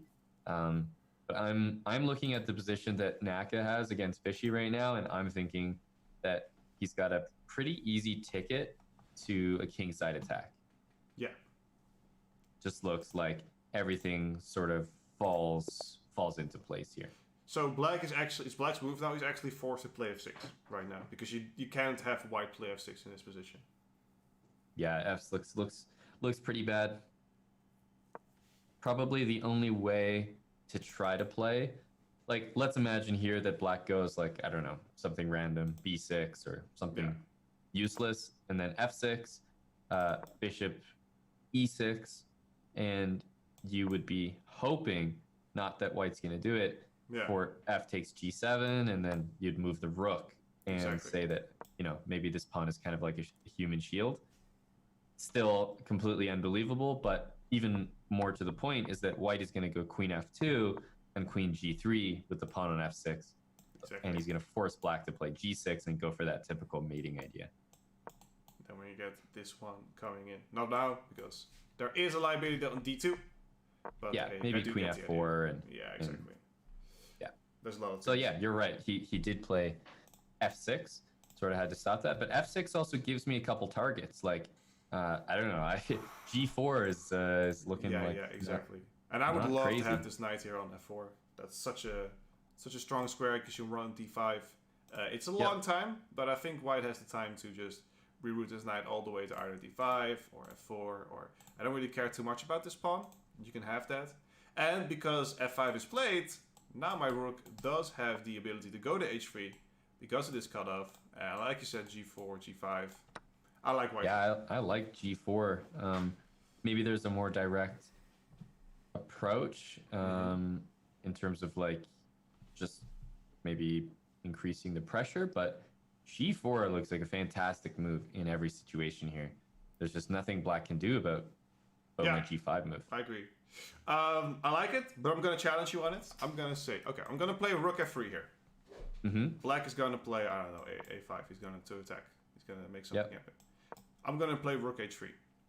How are you going to stop me from getting up your face on h5?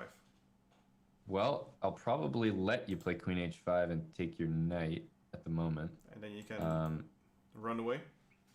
Well, I'm putting my money on it. Okay, let's see. So just give me any move, I guess. Bishop Yeah, d7. sure. Bishop sure. d7. And I'm gonna run in. I'm gonna go in there, and you take my knight. Okay. Sure. Start the parade. Probably g6 is the one. I don't think this one would help. Yeah, we could take here and take here, but you run away from this one. So I'm probably going to go king e7 and rook f7. Yeah, okay, so I need to stop you from doing that. So if I go rook g3, you're going to go probably rook g8, and you're absolutely fine. Even worse, I think I'm going to play queen h6 and Queen h6, yes, exactly. Okay, so I'm going to play... Hey, if you need any queen exchanges, I'm your guy. Here we go, buddy. I'll rush you down the center. You gonna take that one? I think you should take it. Let's say I do. Let's say you do. Okay, now we're gonna get this checks in. The king's gonna run to a7. My rook is gonna come into h7. If you lose this bishop, I have a very nice square here. This pawn is weak. This one's going to fall. Oh no. Rook f7. Rook f7 here. Does f6 work? I'll probably have to move my king at that, like king e6 is a little crazy. Yeah. Then I take here with check as well. I don't know. I think we got a little bit too far ahead, but you know there's an idea. These lines are good to calculate because they're sort of forcing in the sense that like black has to deal with an immediate queen h5 and I think the e5 one is... I think this is the breaking point, purely because of this f6 kind of idea, and we have the center over the 6th row. I don't think you can take that. No, it's possible. It's possible I can't. It's interesting because you're down a piece, so we have to make things go. I mean, Hikaru said, "Nah, I'm just gonna play g4. I'm gonna listen to my boy Amal. He's listening to the stream right now. I'm a smart one." Yeah, he's clearly listening, but he should have maybe kept listening because we would have analyzed. Yeah, exactly. All right, interesting line to say the least. It's a cool one. One thing though is that you may be able to do potentially just like a combination of both, like g4, rook f3, like g5, rook h3. Like maybe in some other order, he's still gonna go for the same ideas. Exactly. There's no rush coming in. Yeah, it looks like Anand has to, and he did go a5. It looks like Anand has to go for a5, a4 because otherwise he's truly doing absolutely nothing. Yeah, exactly. But yeah, no, I like this for Naka. I'm predicting a Naka crash through on the king side here. Exactly. We're going to keep this one open on the analysis board, ladies and gentlemen, and we're going to hop over to some other games. Let's check Giri real quick. this doesn't have appeared to change that much. I want to see what the other contestants are doing. Like this one, Nepo against Ding Liren. Interesting misplaced Moroxy bind, if I would say. The g4 pawn should actually be on c4. I like... But what's up with this move, Rook a7 on move 25? That's what I want to know. I'll tell you, buddy. Don't worry about it. Yeah, I figure you had the answer and you were just withholding it. So if you could just let us all know, please. There's a phrase in there's a phrase in the YouTube video where a man shows his fridge filled with drinks. He would say, "Get money, get paid," along with other stuff. Mr. Shy City. Mr. Shy City, and he's you're blocking me almost, man. Rook a7. I can't infringe on a guy trying to get money, get paid. Yeah, get money, get paid. Rook a7. Now, what's this idea? I mean, I get it. You have the open space. It's a nice line, but it doesn't do I'm that much. particularly curious why he played Rook a7 and then seemingly immediately just fell for Knight c6. Like, you know what I mean? It's almost like another Nepo blunder based on moving too quickly. Yeah, exactly. Because Rook a7, just permitting Knight c6 and then moving the rook back and losing your dark square bishop is atrocious. Like that's just an awful blunder. Yeah, I'm trying to figure out the exact reason why. Because I thought, okay, maybe he saw Knight c6, and maybe he wanted to take on f6 first. He cannot. I think you're right. I think that's exactly what he wanted. But if you take on f6 right now, he missed that the knight also attacks b5 all of a sudden. So you can't just have this one. I'm not sure if that happened in the game as well. It didn't. No, it didn't. Well, he probably wanted to initially play that and then maybe saw afterwards that it wasn't possible and was like, oh, okay, gotta play like rook back, I guess. That's the worst. But like rook a7, allowing knight c6 and just missing that, it's just a simple oversight, and I feel like Nepomniachtchi is the most capable player to like just blunder stuff that you would say, oh, if you just double check that would never happen. I think Nepo's like the most likely in the entire field of players to have that happen. To take that cake, because that's a rough Rook a7 is like really bad. I think that Ding has a very good position. I won't say that it's decisive or anything yet, but the dark squares, like I can imagine a queen arriving on g5 or h4, and I'm just looks very, very sketchy. Very suspicious. So I think Ding is the favorite here, big time. Yeah, we'll see. Actually, some interesting stuff is happening over at the Nakamura game, where Black has resorted to play king h8 because of all the pressure that's going on here at the moment. And I'm loving this rook move. I'm loving the idea of just dropping him over.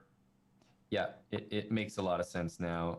So he goes for rook f3, and it doesn't just have to be for rook h3. The thing is, I think this does like a bunch of different things. First of all, rook h3 as a threat is really nice because in some cases we might have like g6 and then rook takes h6 and let's play some silly moves. I'm gonna play this. I'm gonna play this. I'm gonna push this, and we almost have one of your famous tactics that you want. I don't think it works now because there's not a piece on e7, so I think you can run out of it.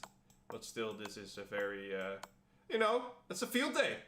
It's a field day for my man. So you're grabbing a lot of pawns there. Exactly. That's for sure. That's a good initiative. But there are also obviously it defends d3, it looks at g3.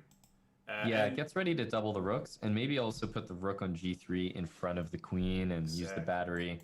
G6, like rook h3 followed by g6 first, and then h6 you could maybe sacrifice for it. It's also an idea. Exactly. It's definitely a very a multi-move. And like I said, these are the kind of moves, ladies and gentlemen, that they have multiple purposes. It also makes sure that the queen still defends the knight on d2.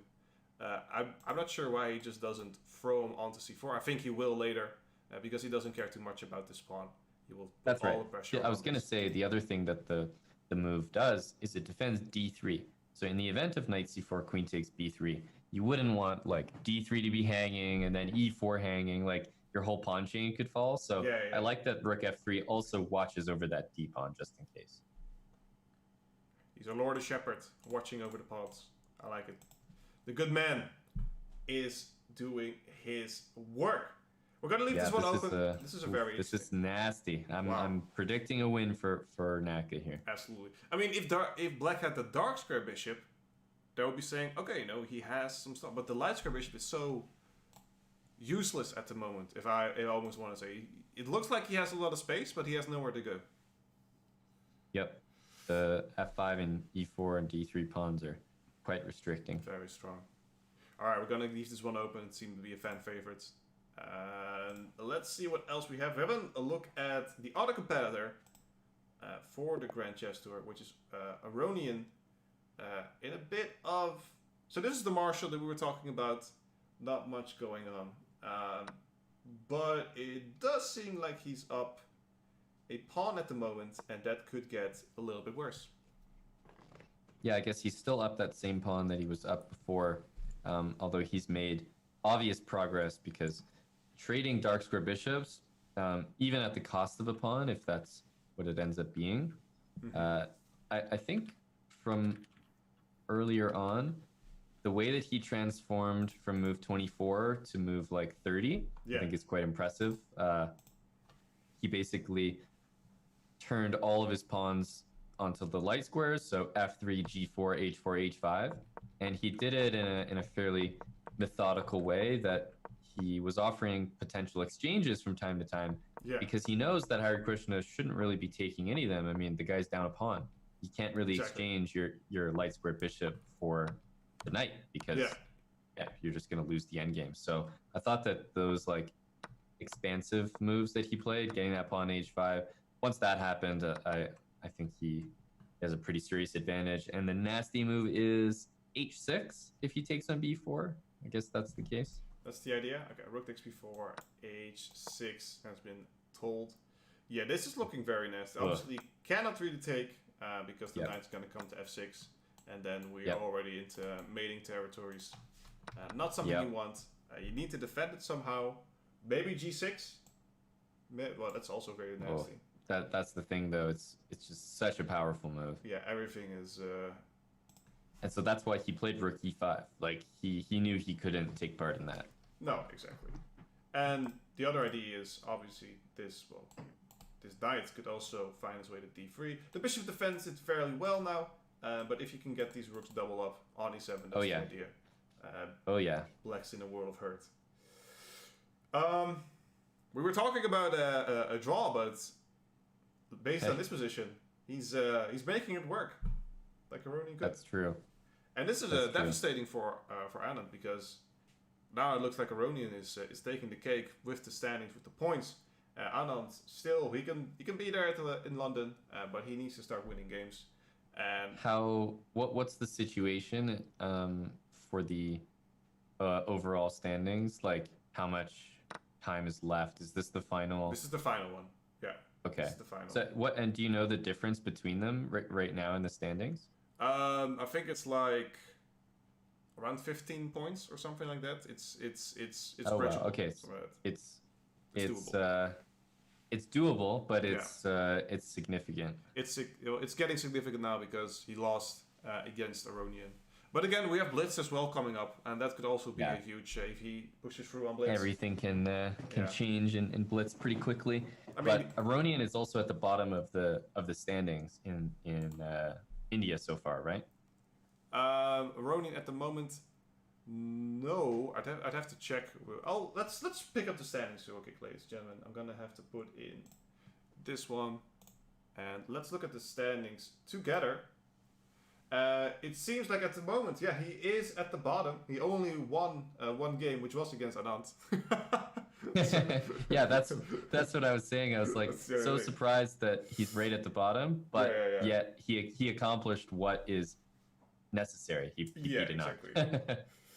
That is true. That's a very good point. So actually, it's Aronian trying. But as we see right now, Hikaru is in a very good position. And, yeah, Aronian's doing well, and Naka looks like he's on the way to a great position and maybe a conversion against Anand. So potentially that the comeback that Anand was making there briefly is maybe not as significant anymore. So we're gonna see. It's a lot of things to take a lot of, ladies and gentlemen. Right. And 6, yeah, and 6, and I think Aronian is, I think 8th, something like that, and Karyaking is, no, Aronian is 4th. That's the one. Aronian is 4th. We're going to see. I'm gonna put it out later today, chat. We're gonna have to look into it a little bit further. But for now, we're gonna look a little bit further into the games, and the one that my eyeball catches a little bit is the one with Carlsen against Giri. The pawn isn't really a liability anymore. It's actually quite strong. It's still there. That's it's still alive, on the Jim. board. I guess the game continued, and I think pretty a defining moment is, I guess, move 21 when Magnus got to play c5. I think that is a big move for Magnus. Game changer. Absolutely. If one more move went by and White played rook e to c3 and like rook c5 or something, you know, that would be, I think, very, very unpleasant.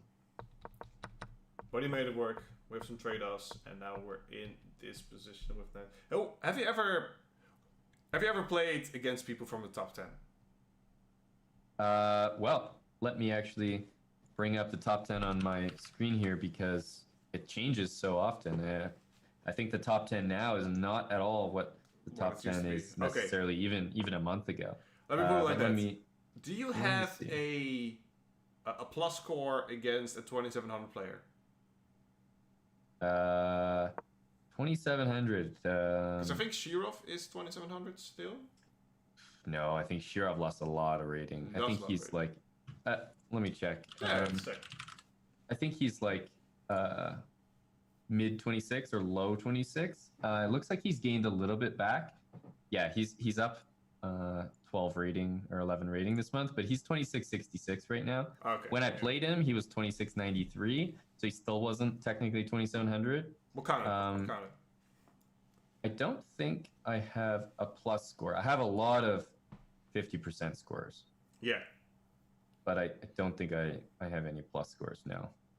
Just looking at the names here. Oh, hang on a sec. We got a plus score to report. We got a winner. Yep, and the plus score is against Jeffrey Zhang. Really? I beat Jeffrey when he was an FM, and now he's 27-13, higher rated than like any of the players that played recently.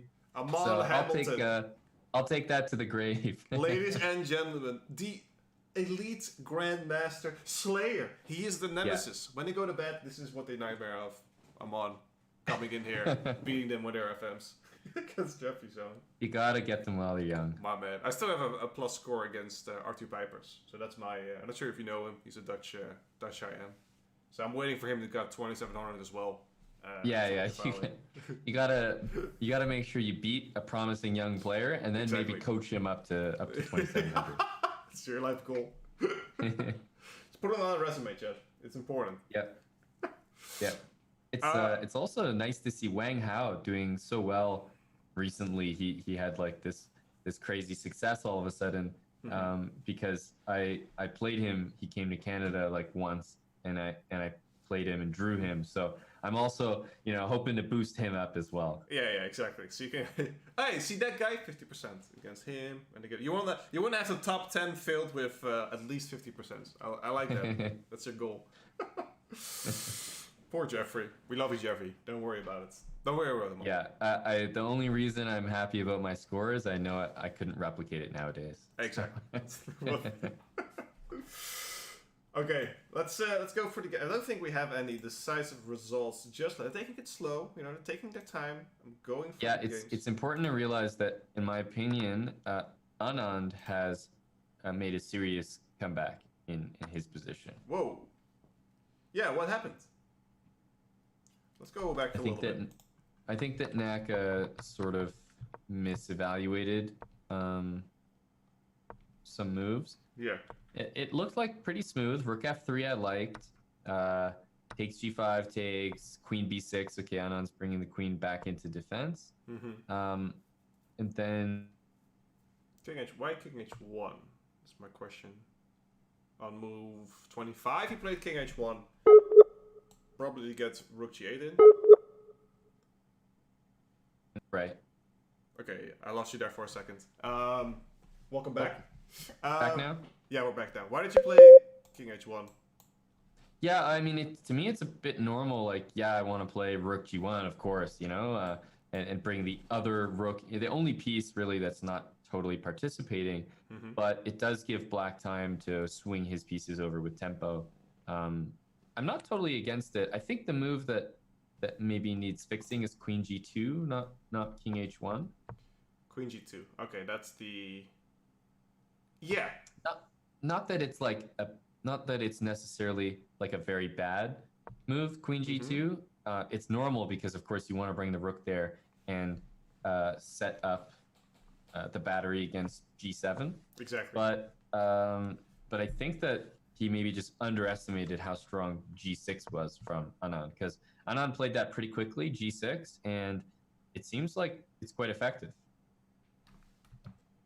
It does seem to appear that, well, I wouldn't call it equalized just yet, but all the problems that he had, the strong pawn chain is gone, his light bishop is open, the rooks are active. He made it. Crazy to see that bishop open after the start. He wants to break free. Freddie Mercury said it so long ago, ladies and gentlemen. And he made it happen. But what would you play instead of queen g2? Because you don't want to trade queens. I mean, that makes...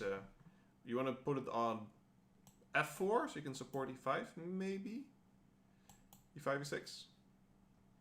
Right. But e5, I can take on f5, right? At the moment, yeah. But if I'm doubling up, I'm going to play e5 and I'm going to play knight e4. That's the long-term idea, because I want to get this knight involved. And I don't want to do it through f3. I don't want to do it through c4. I want to do it through e4. And what happens on g6? Like, let's say that we do the same thing. Let's say you play g6 here right now. Yeah. So I can't really play this one right now. I have an opening on c7, but I don't think that makes a lot of sense to do that right now. I think we still run into these problems. I could double up, but I also don't really like that. I think you make a you could triple up. It is possible, because I guess if g takes f5, e takes f5, we have the nice idea of just bringing the knight into e4. Exactly. And if, like, bishop c6, knight e4 takes, pawn takes, there is rook a to e8. I was trying to force, like, e5, but actually, it seems like black somehow gets a... Doesn't seem to work, yeah. What about queen c7? I'm gonna go with it. I'm gonna say, well, I attack 3 pieces that are undefended. How are you going to respond? Right. So bishop c6. Bishop c6 seems very normal. I don't have e5 just now. I do have a pin. I always like pins. Pins are my favorites at the moment. And if the queen moves, I have e5 check, which is also a very important thing. And I could potentially play e5 right now. I don't think it's good. I don't think they can see the analysis board. But they can see the analysis board. Not that they, not that they should. Not that they, deserve to see it. Everyone needs blindfold practice these days. Exactly. Yeah, in this position, I would. I like this better than what we have, but I don't see... that's a good way to say it. That the position on the board looks like we're reaching for some kind of advantage that might not be there, whereas the one that we were analyzing there, it felt like there was potential to keep the edge. I like the position more with the pawn on f5. Yeah. So allowing g6 the way that it happened in this game here feels like that's something I should consider progress for Anand there in terms of getting back to equality. There. Oh, I'm cooking something up. Okay, I'll take on g6. If you take with the queen, I'm going to give a check on e5 first, and I'm going to take the c5 pawn. That's my idea. Right. So Right. what do you play after taking on g6? Yep. Well, it's pretty forcing. I'd probably have to like admit that c5 is like a more Never mind. valuable pawn and go queen, something ugly like queen g7. But Queen at that G7. point, it's like, yeah, it's Yeah. just Is, like losing a pawn. That's I'll at just the take very that. least. Take that one. Yeah. Oof. So there were a lot of ideas in the position. It didn't go as planned. Anand defense miraculously g6, very well played, and we come into a more or less equal endgame, where white does have a connected passed pawn, but black has all the space in the world to play with. Yeah, no, I think Anand did a fairly good job, I want to say, like in neutralizing. Because remember, in an endgame, black's bishop is going to have a field day with those weak white pawns on the queen side, like d3 and b3. So I think you actually also have to be quite careful as white not to trade too recklessly. Yeah. Oh, I did that. So my first game, my first FIDE game, official FIDE game, was over the board. I played against a 2170, and he played really fast because he didn't respect me at all. He played every game, like he went. And then he made a blunder, because I was thinking, and I saw he was going to make a blunder, so he made a move, he stood up, and the thing I did, I kid you not, I was like, and then I made the move, I pressed the clock, and he was like, Sat right back down, and I was like, no, I didn't do this, but I got up, and I it felt so good about it. It felt so good. Have you ever had that? You did the finger licking? I did the finger licking. I did a good old finger licking. Oh, man. It's the worst one, right? You did him real dirty, it like sounds. An untitled FIDE prick coming. I won that game, by the way, so I'm a happy man at this point. Well, that's good. I mean, I think you definitely go down in history in a negative way if you lick your fingers and then lose. Then it lose, yeah. That definitely, there's got to be negative points awarded for that. Okay, I also wanted to have your advice, because I was playing the Lighted Chess Open, and I was playing against an IM from India, and every time he made a move, and this pissed me off so much, every time he made a move and I would come back, he would point to the move that he made, like I'm some sort of, special ed kid that doesn't know how those things... Was this when you got up from the table? Yeah, I would come from the board. Yeah, I got up from the board, right. walk around, and I would come back, and he would point like what he would have played. And I was like, yeah, thank you.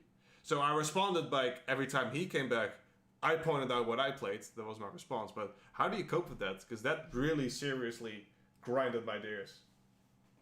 That's, I mean, that's one of many things that can get on your nerves as a chess player, because I think when you're trying to think and somebody offers a distraction, it doesn't matter what the distraction is or what the attitude is. Like, chess is a game where you're not allowed to like interact with your opponent, basically. Exactly.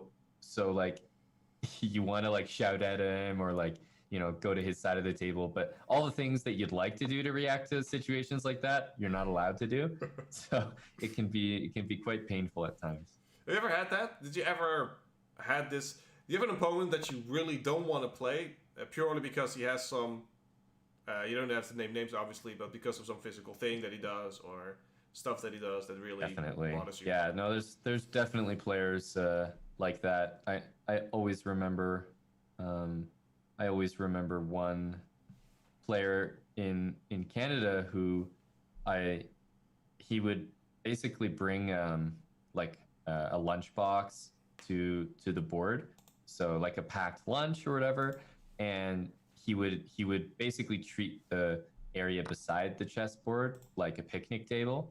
And my God. Yeah. So he would just like bring out the lunchbox like a construction worker on break, and the sandwich was coming out, the baby carrots, like the thermos, the soup, like it was a full basically meal was occurring during the game. And to top it all off, he's basically like having a picnic almost with like a glass of red wine. Like that's how it felt. Like he was enjoying himself. Yeah. And I'm in time trouble, and then the guy's like offering me a baby carrot. he's like almost as if he's trying to be polite, like, oh, I'm sorry, I was eating without being considerate here. Would you like a baby carrot? And I've got like 20 seconds or something at a time.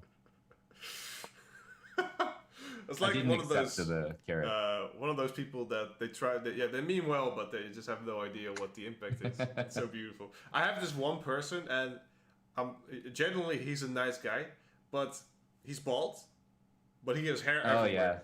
Yeah. And the thing is that he has eyebrows like this, full of hair. He has like chest hair coming out, and he has like hair. So he has hair everywhere. And what he does, all he does during the game is like. He does the Ivan. He does he does. He touches everything, and it's so infuriating. So the bane of the baby carrots and the hair chat. That's how he needs. The bane of Anish Giri, who is in a lot of trouble. Yeah, this is Magnus is completely winning because the king is cut off, and okay, rook e1 is a desperate move because king f6 should win here. Like the end game should just be winning.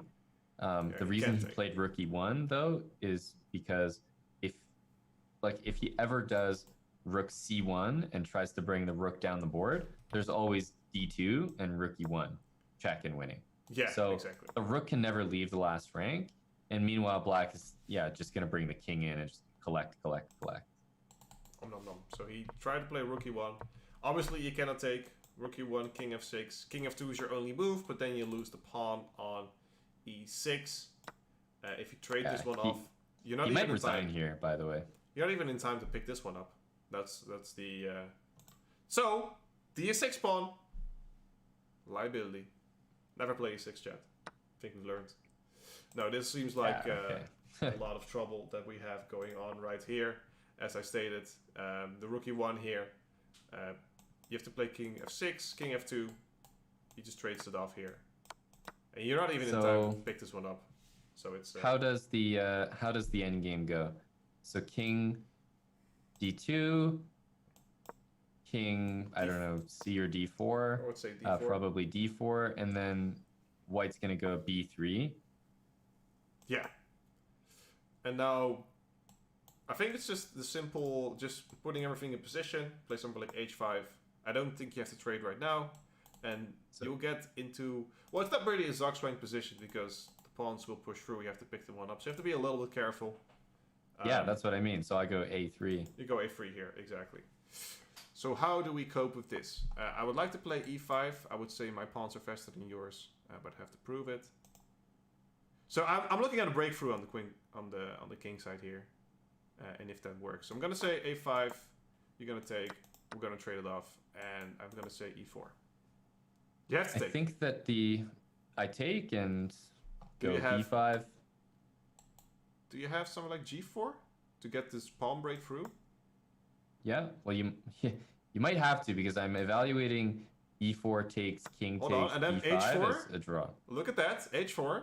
We're coming through, and now I'm looking to push f3 here, and if you take that, I'm home. School. If you move the king here, I'm gonna move this one first, locking you down. And I think this is a win for black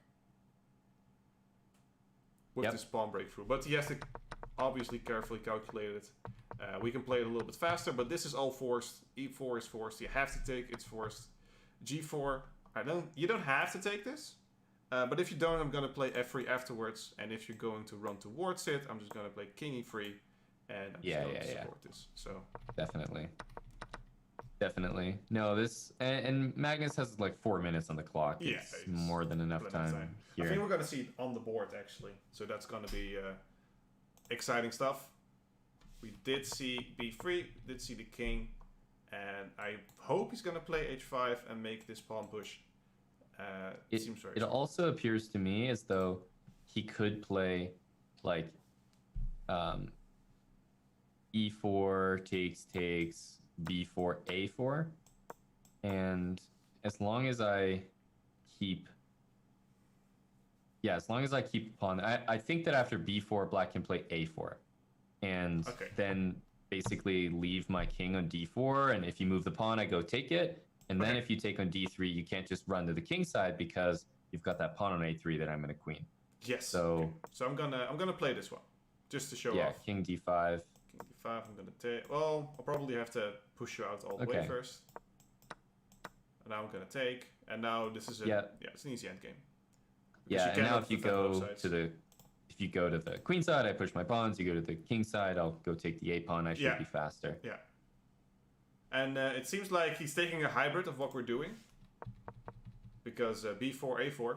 And he's just saying, well, this is going to be an easy win. The thing is, the line that you showed probably is like maybe the best line, but it requires way too much calculation. Yeah, it feels a lot more practical to me to just go for the line that you know works. So he's probably going to go for e4, h5, g4, and that looks trustworthy. Yeah, this is going to be a win.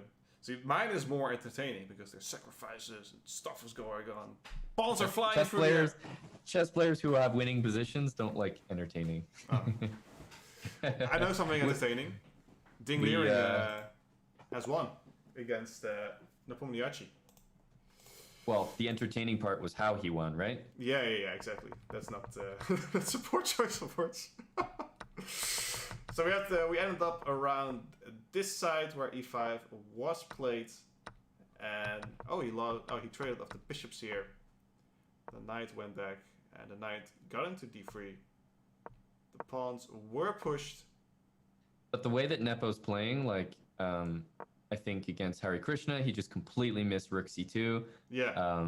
Against Ding here, his rook a7 move is so, like, for a player of his caliber, so unacceptable. Yeah. Allowing knight c6, just like a one-move fork tactic. It's pretty simple.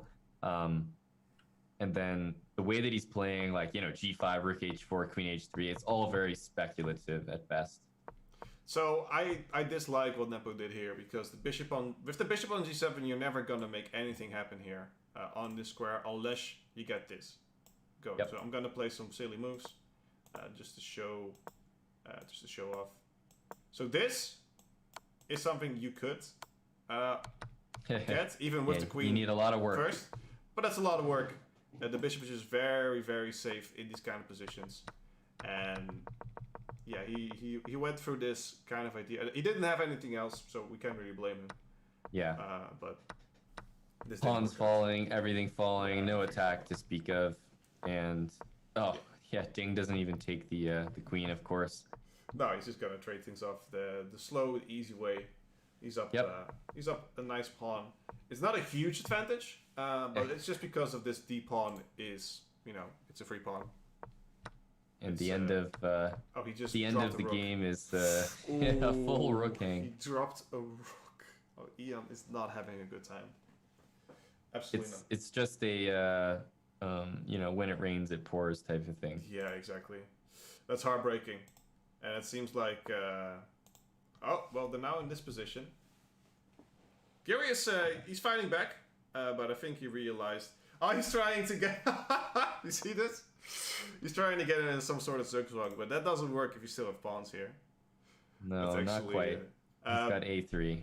By the way, it seems like Hikaru drew against Anand. That feels like a fair result. I thought that Anand made a good comeback there. Exactly. So let's update this one. We have Ian losing. Breaks my heart, man. That's rough, and this is gonna be over in this position. White's here to move. Doesn't matter where. If he goes down here, you have king b3. Yeah. And you can even start pushing this pawn, and there's nothing you can do. You can even make the silly mistake of a2 and start running towards this one. But there's also another move black in place, which is a lot sexier here. I'm putting on the spot. What does black play here? Oh, you put me on the spot to find something sexy. That's pretty much all I'm paid to do. So king a3. Again, the Zoom call sometimes lags, unfortunately. I'm not sure what that happens. It's trying to reconnect. It's not the internet because we're doing fine over here. King a3, let's do it. Yeah, king a3. Here we go. Maybe it's the fact that I just needed an extra buffer there to really figure out what the move was. Let me disconnect for a second here. Yeah, that was me. That was actually me. I just disconnected because I wasn't sure of the answer. So there's the Zug swing here. It's really sick. I like these kind of ideas. And of course, you would promote with a rook just to show off. GG, he gave up. Well, would you promote to a rook to show off? Wouldn't you promote to a bishop to show off? You could promote to a bishop. Well, I mean, baby. If we're showing off, you have to show off to the maximum. That I completely agree. Okay, what about a knight? How fast is a knight? Yep. Is a knight on time? Yep. Yep.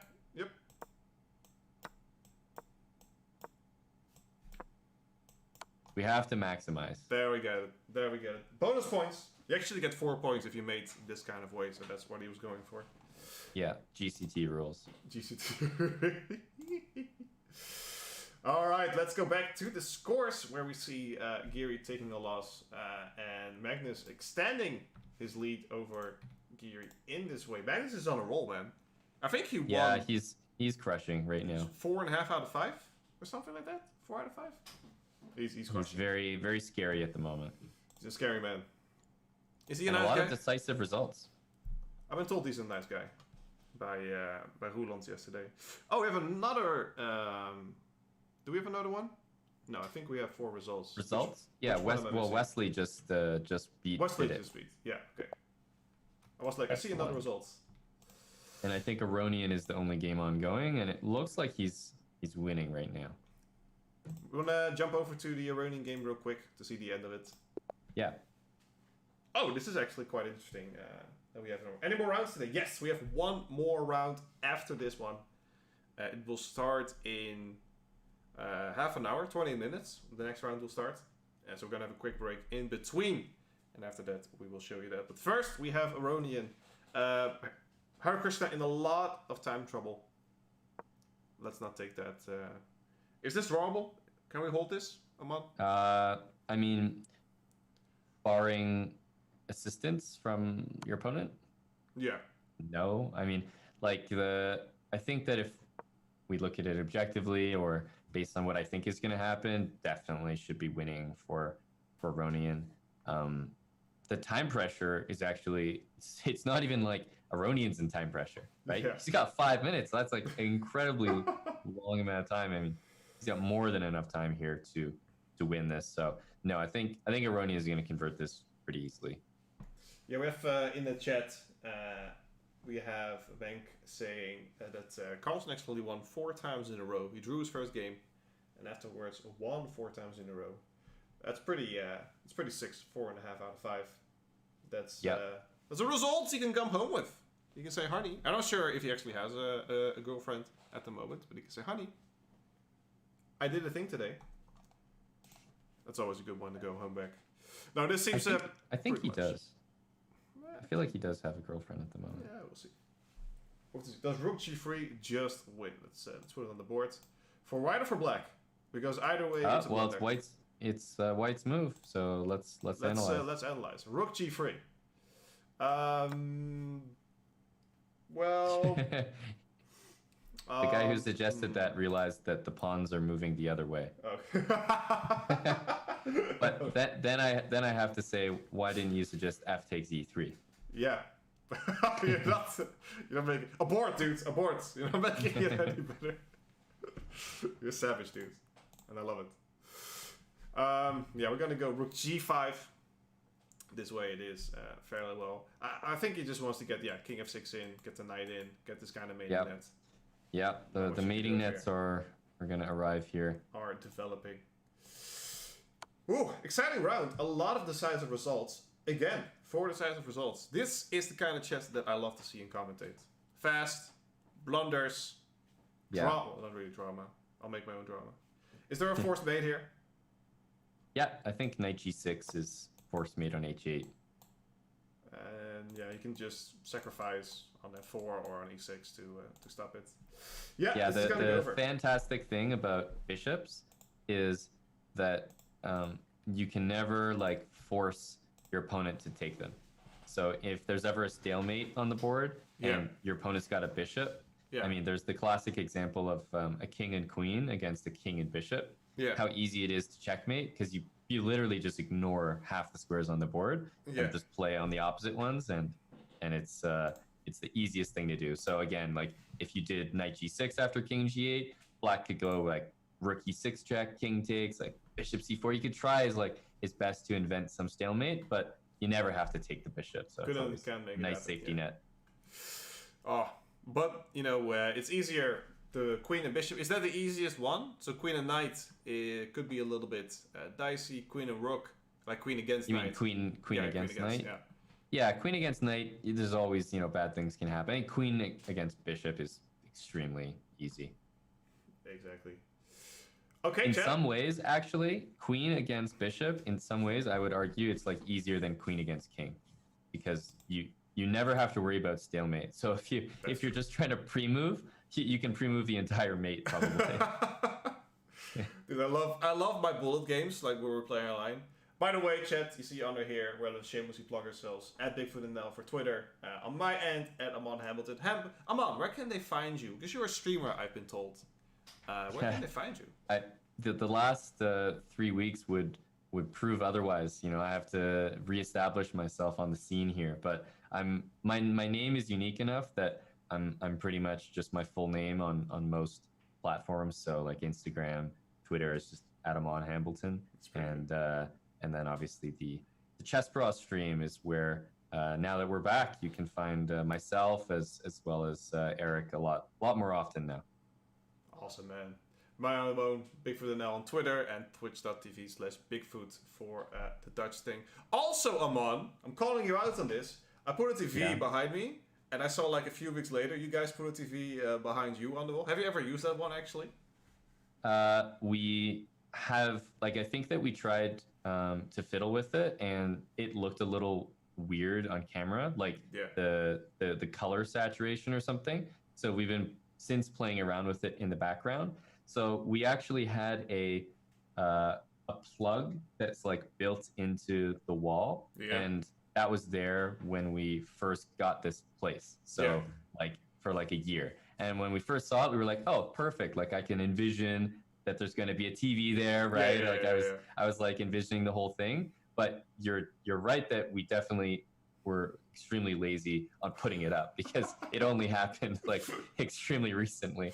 And we still haven't perfected the art of actually using it. I can see some, I can see a Christmas tree behind there, a little fireplace on the TV, making it nice and nice. I can see it happen. Absolutely. Yeah. A fireplace is a good ambiance. Exactly. Let's look at the standings real quick, ladies and gentlemen. Let's point that one up on here. Here we go. This is the standings currently that we have after I update today's rounds. You guys have thought you're going to see it right now. Joke's on you. I have to do that first, which we're going to do right now. Pump. And that should do it. There we go. Magnus Carlsen, 9 points. Anand is leading. Wesley is close behind, second and third place. Nepomniachtchi, 2 points out of 10, you could say. Magnus, 9 out of 10. He's beasting. He's absolutely beasting. And pretty incredible. It's Magnus on his finest. Let's see the next rounds. Let's see the pairings. We have Vidit against Magnus Carlsen. So let's see if he's gonna enjoy the rampage that he has right now. He's gonna keep it up. We have Anand versus Giri. Also an interesting matchup. We have Harikrishna versus Hikaru Nakamura.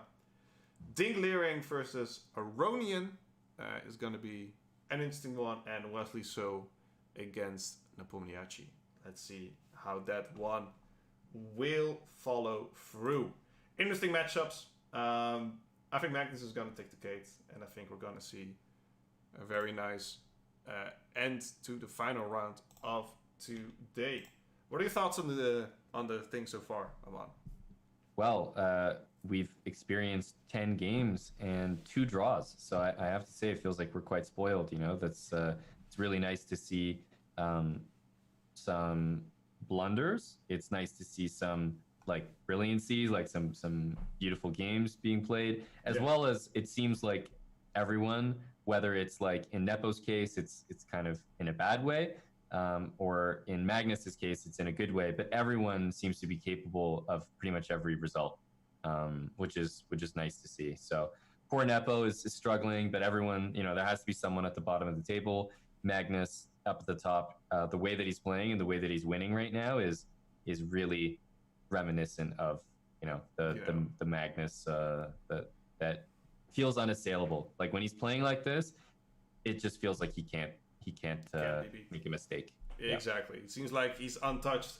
Ladies and gentlemen, we are going on a quick break. We'll be returning shortly with more hype, more rapid, and more of Amon and myself. I mean, we can't complain about that. And some awesome chess as well. You guys in the chat, we suggest play Distance Fire the mods. Special shout out to the mods, all who's being here.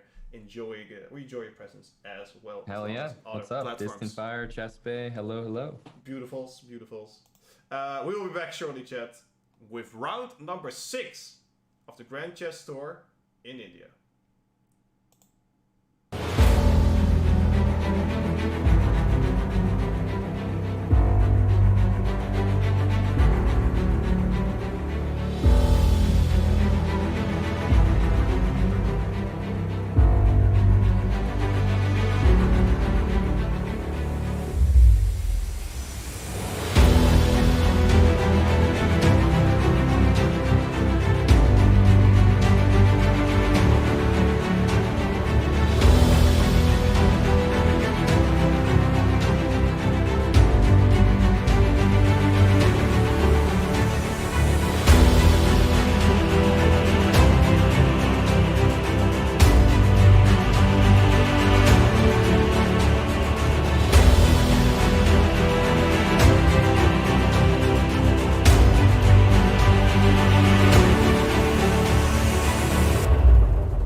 everyone. This is going to be round number 6. My name is Wouter Big. I'll be your host for today, alongside Amon Hamilton.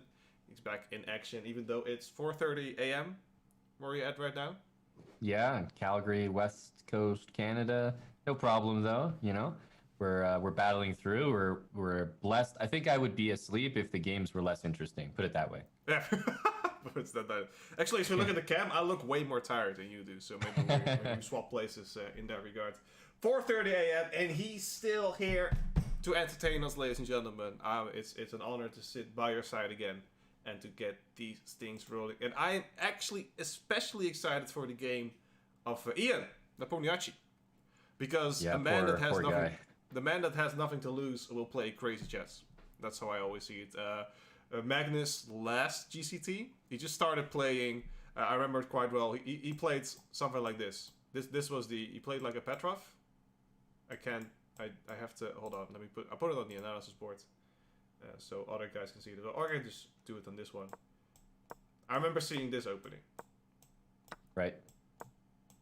I saw this played by Carlsen. So you know that when someone is like down so many points, he doesn't really care anymore. He starts playing this kind of stuff. Yep. And, definitely. I like to see it. I like to see it. We hate to see him lose, but we like to see the action. And he's playing with black against Wesley, and we're going to see. I know I didn't show the overlay chat. I mean, come on, you guys have to.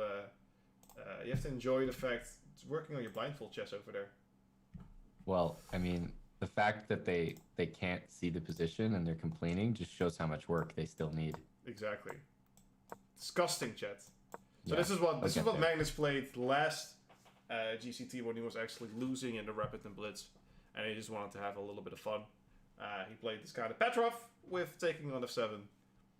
Not the thing that you usually see, not at all. But we might see something similar when the game Yeah, well, the thing starts. is when like Jan plays crazy chess when he has everything to lose. Yeah. So when he's got nothing to lose, you can be guaranteed some interesting stuff. We'll have some of that. So fire on the boards. Okay, I have to add a little bit of this real quick. Abba, Yes, sir. when is your next tournament? Can you talk a little bit about that, or your ideas? Well, I'm slowly devolving into the category of, you know, like the semi retired is turning into like full time. You know, I'll still play some events, but I really the opportunity cost is mounting on every event I play, and I think that became pretty apparent when we took our recent trip to Asia. That I mean, there's X cost for the trip, and then basically you double it because you also lose from not being back at home streaming. So yeah, exactly. Yeah, every trip I take has like 2 costs associated with it, so it starts to add up, and you know, it's always more beneficial or more worthwhile to be working or doing some stream stuff for YouTube and whatnot. So no tournament plans at the moment. I guess when I think of my next tournament, I almost think of my next tournament that I'll be commentating, as I have a more regular commentary schedule than I do playing schedule. And next year is pretty action packed with like Norway Chess, candidates, Olympiad, World Championship. So next year should be quite big in terms of commentary at the very least. Yeah, you found your heart at the right place, and it isn't chess, but definitely streaming. That's where I found you all those years ago on Lead Chess, when you first started those streams.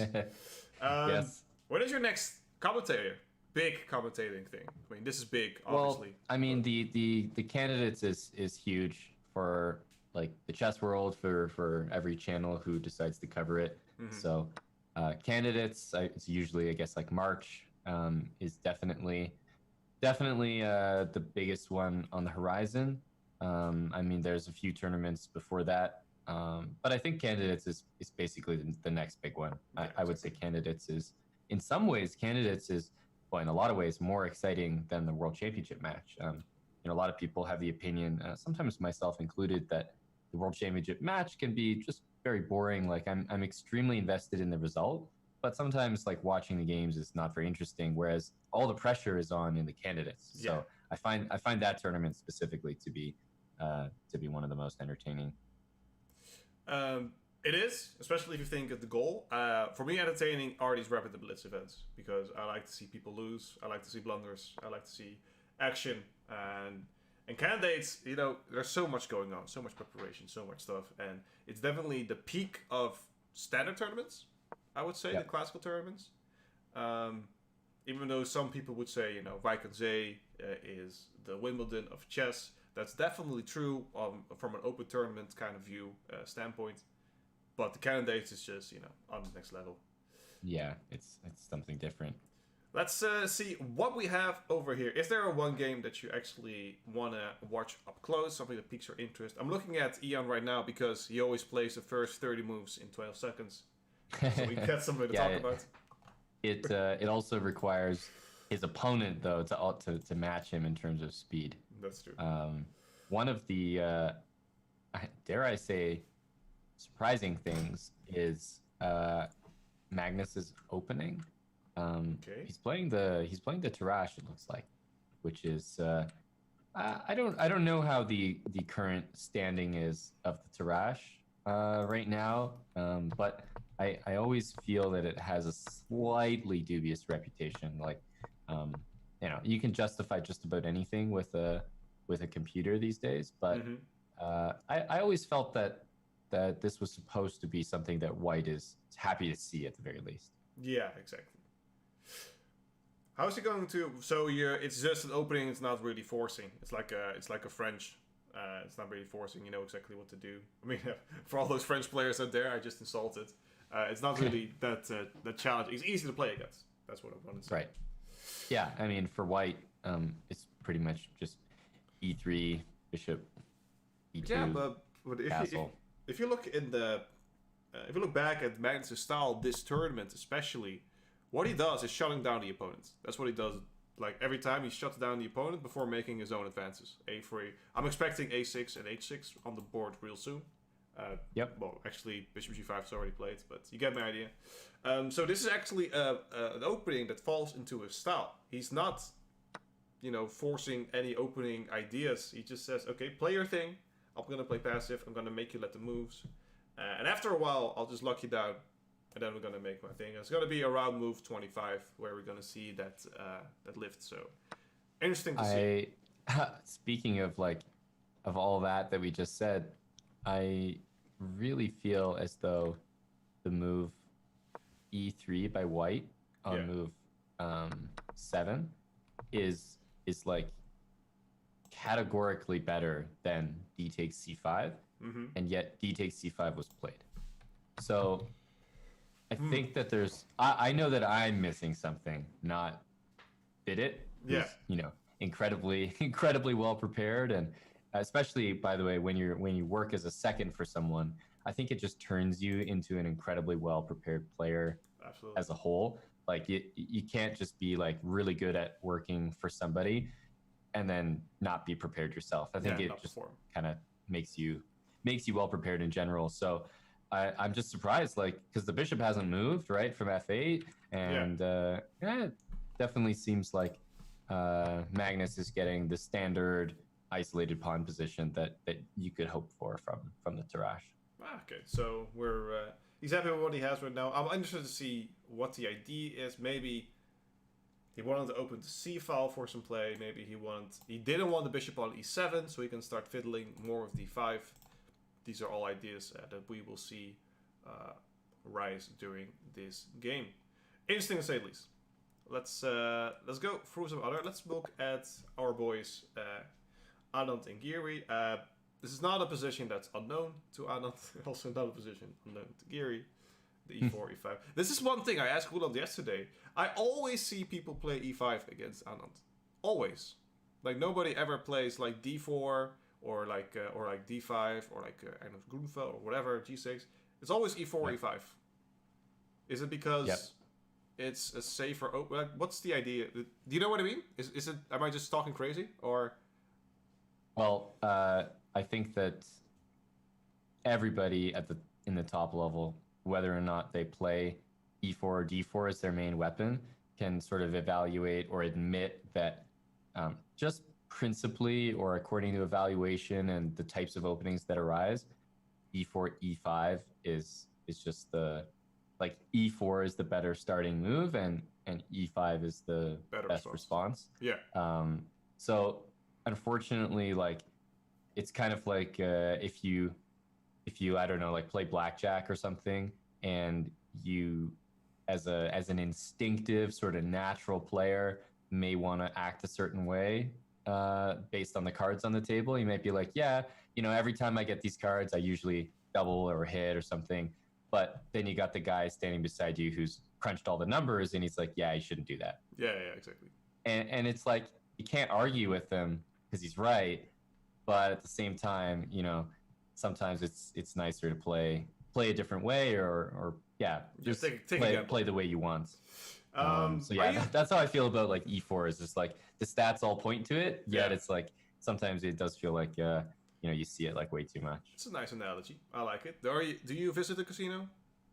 I actually am not like a gambler when I can't control much of the outcome. So I like betting, like maybe betting on myself, or I like taking odds or doing stuff like that. But when I don't have a lot of control over the outcome or enough control, I guess, to meet my threshold, then I'm not a fan. So I'm not big on the casino at all, but blackjack is kind of a fun game to like play with friends or something. So I like to go, but I am not a big player. I see, because you feel like you have some influence on it. You know, strats behind it. So I love to, you know, like take bets like odds in chess and bet on myself and sort of like what limits I think I could handle, because I'm totally in control of whether or not I win or not. The new viewers over here, Aman used to have a show on Chess.com, the material odds challenge, where you would start with like a queen less, or you would start with a rook less, or with 2 pawns less, and you would still. It was a lot of fun, man. It was a lot of fun to watch. Yeah, absolutely. Yeah, it was a good show actually, and I think that the only reason it stopped was that I started doing all my regular streams the same way, so we didn't need a show title anymore. That's what he says. That's what he has to say from Chess.com. He's got budget cut, chat. He was like, "Aman's not good enough. Underperforming. We gotta move over to discount." Yeah, everyone's beating him as the useless show. Okay, let's go to the next game over. I just have this one open. There's not too much going on at the moment. This is a standard theoretical discussion. This line with bishop e6, bishop takes, rook takes is pretty well documented, and it's basically a type of position where even if you get into an endgame, sometimes white has a little push, but I'd say the objective evaluation of this is extremely just close to equal, just in general. Okay, yeah. So we're gonna go over to another game. It's another day. It's another game, and we have Aronian versus Ding, who started off with, I think, this is a Catalan. This is a Catalan. This is all basic. So this is very, very basic on the opening. If you have your bishop on g2, you're looking at the queen side, so you're trying to push these pawns. You're trying to make some play on the queen side. The d4 and c4 pawns are very strong. If he takes something like this, knight e5 is going to be very strong. We're looking at c6. This pawn's going to fall. A lot of ideas in these kind of openings. So Ding is just very comfortable at the moment. Bishop a6 makes sense. And he's just doubling up. Not too much going on at the moment. I like white more. One, because he has the power to push. You can push e4 whenever he wants. You can even push queen a4 first. Attacking these two first before starting to make some play. The only thing that looks a little bit odd, quote unquote, is the rook on d1. Usually you see the rook on a1 supporting this e4 pawn. Why is... You have any idea why that is? So a couple things. First of all, it's good to know the... I don't know if I can call it a trap, but it's a nice combination by black. Yeah. When white goes queen a4, black goes bishop takes c4, knight takes c4, b5. Let's see. And so that's how he deals with the queen a4 threat. Yeah. So that's like the crux of the position. Otherwise, queen a4 would be a fairly like good move most of the time because it's like, yeah, it attacks, as you said, literally all the important weak squares. So that's a good thing to know. Also, once you play e4, the resulting position is that black has an open d file against the d pawn. And if white ever plays like knight e5 and you take and white takes with the d pawn, it's actually the d file that needs protection. Like the d pawn needs protection, and the d file is the one that potentially gets opened. So that's why white usually sticks a rook on d1, because he doesn't need the rook on e1 to support e4. You've got the queen and the knight for that, and you can already play it if you want to. Exactly. So it's more anticipating the result of e4 would actually be an open d file. So the rook is going there, I guess, preemptively. Okay, so yeah, you're working on the queen side anyway, and these two files will get very important. It actually reminded me what you just said. Let me just open up an analysis board. It's not really a trap, but it is very pleasant when you get these kind of openings with the bishop here. I'm just going to play d6, you're going to play the knight, castle, and you can actually take on e4 here. It's not actually a trap. So the trap it's not like, oh, I trapped you, I tricked you. But it's just, hold on, I used the wrong knight. This is the one I need. Yep. And we castle. This is the one where you can take on e4. It's not really a trap. It's just very nice to play. And I think that's a little bit more, because if you take back, take on d5. Again, you just trade off, but black really makes it better in the opening. And that's the same thing that we look at in this position with bishop takes c4. Not too much. He plays e3. He builds it out slowly. This one is kind of cute. Bishop e2. Yeah, I think this is, so rook e1, he took, he's gonna, I would have said that he would have taken the knight on f3, just because I'm like slightly concerned about like, hey, wait a minute, if the guy plays like knight e5, is my bishop okay in there? I guess it is. So that's Aronian. You know, he's got the experience there. Yeah, exactly. I would have probably taken on f3. But if I did that, I probably would have been victim to the light squares. Like eventually, white's going to go bishop f1, bishop like a6 or b5, and it is possible that black really regrets giving up the light square bishop in that case. If this would have happened, yeah. Interesting. So here's a very interesting question. We had queen b8 here. Now queen b8 is quote unquote a bit obvious. He wants to get the rook in. So usually in these positions you could also play a5. But would you say in a general statement that you should not move your pawns unless it's actually necessary that you get an advantage? So if I could defend it this way, I should. Are you talking about in this opening? No, in general. So in general, I have this idea of I can either push the pawn to a5, like in this exact scenario. I can either push the pawn and create some weaknesses, or I can defend it with another main piece. Because you can't move pawns back. Interesting question. I suppose my answer would be not very satisfying, because it's one of those answers where it's like, hey, it just depends. And you know, that never satisfies. The guys are out here looking for rules to live by, and it's like, yeah, well, it just depends. But I don't think I could say, based on like my experience or like what I see, that there's really one that happens a lot more than the other. I mean, in this case, I actually don't think that a5 is a bad move. The only reason I like queen b8 better is because it facilitates rook c8. Yes. So I actually think a5 is a good move by black, because let's imagine like the queen is on d8, and let's say the rook on f8 is on a8. And I'm only saying that it's there just so that I don't have an issue about playing rook c8, because then, you know, just generally speaking, I probably would want to play like a5, maybe even follow up with b5 after. I don't know. So a5 here. I don't think it's crazy. Like, there's definitely some weaknesses, but remember, I haven't played bishop takes f3.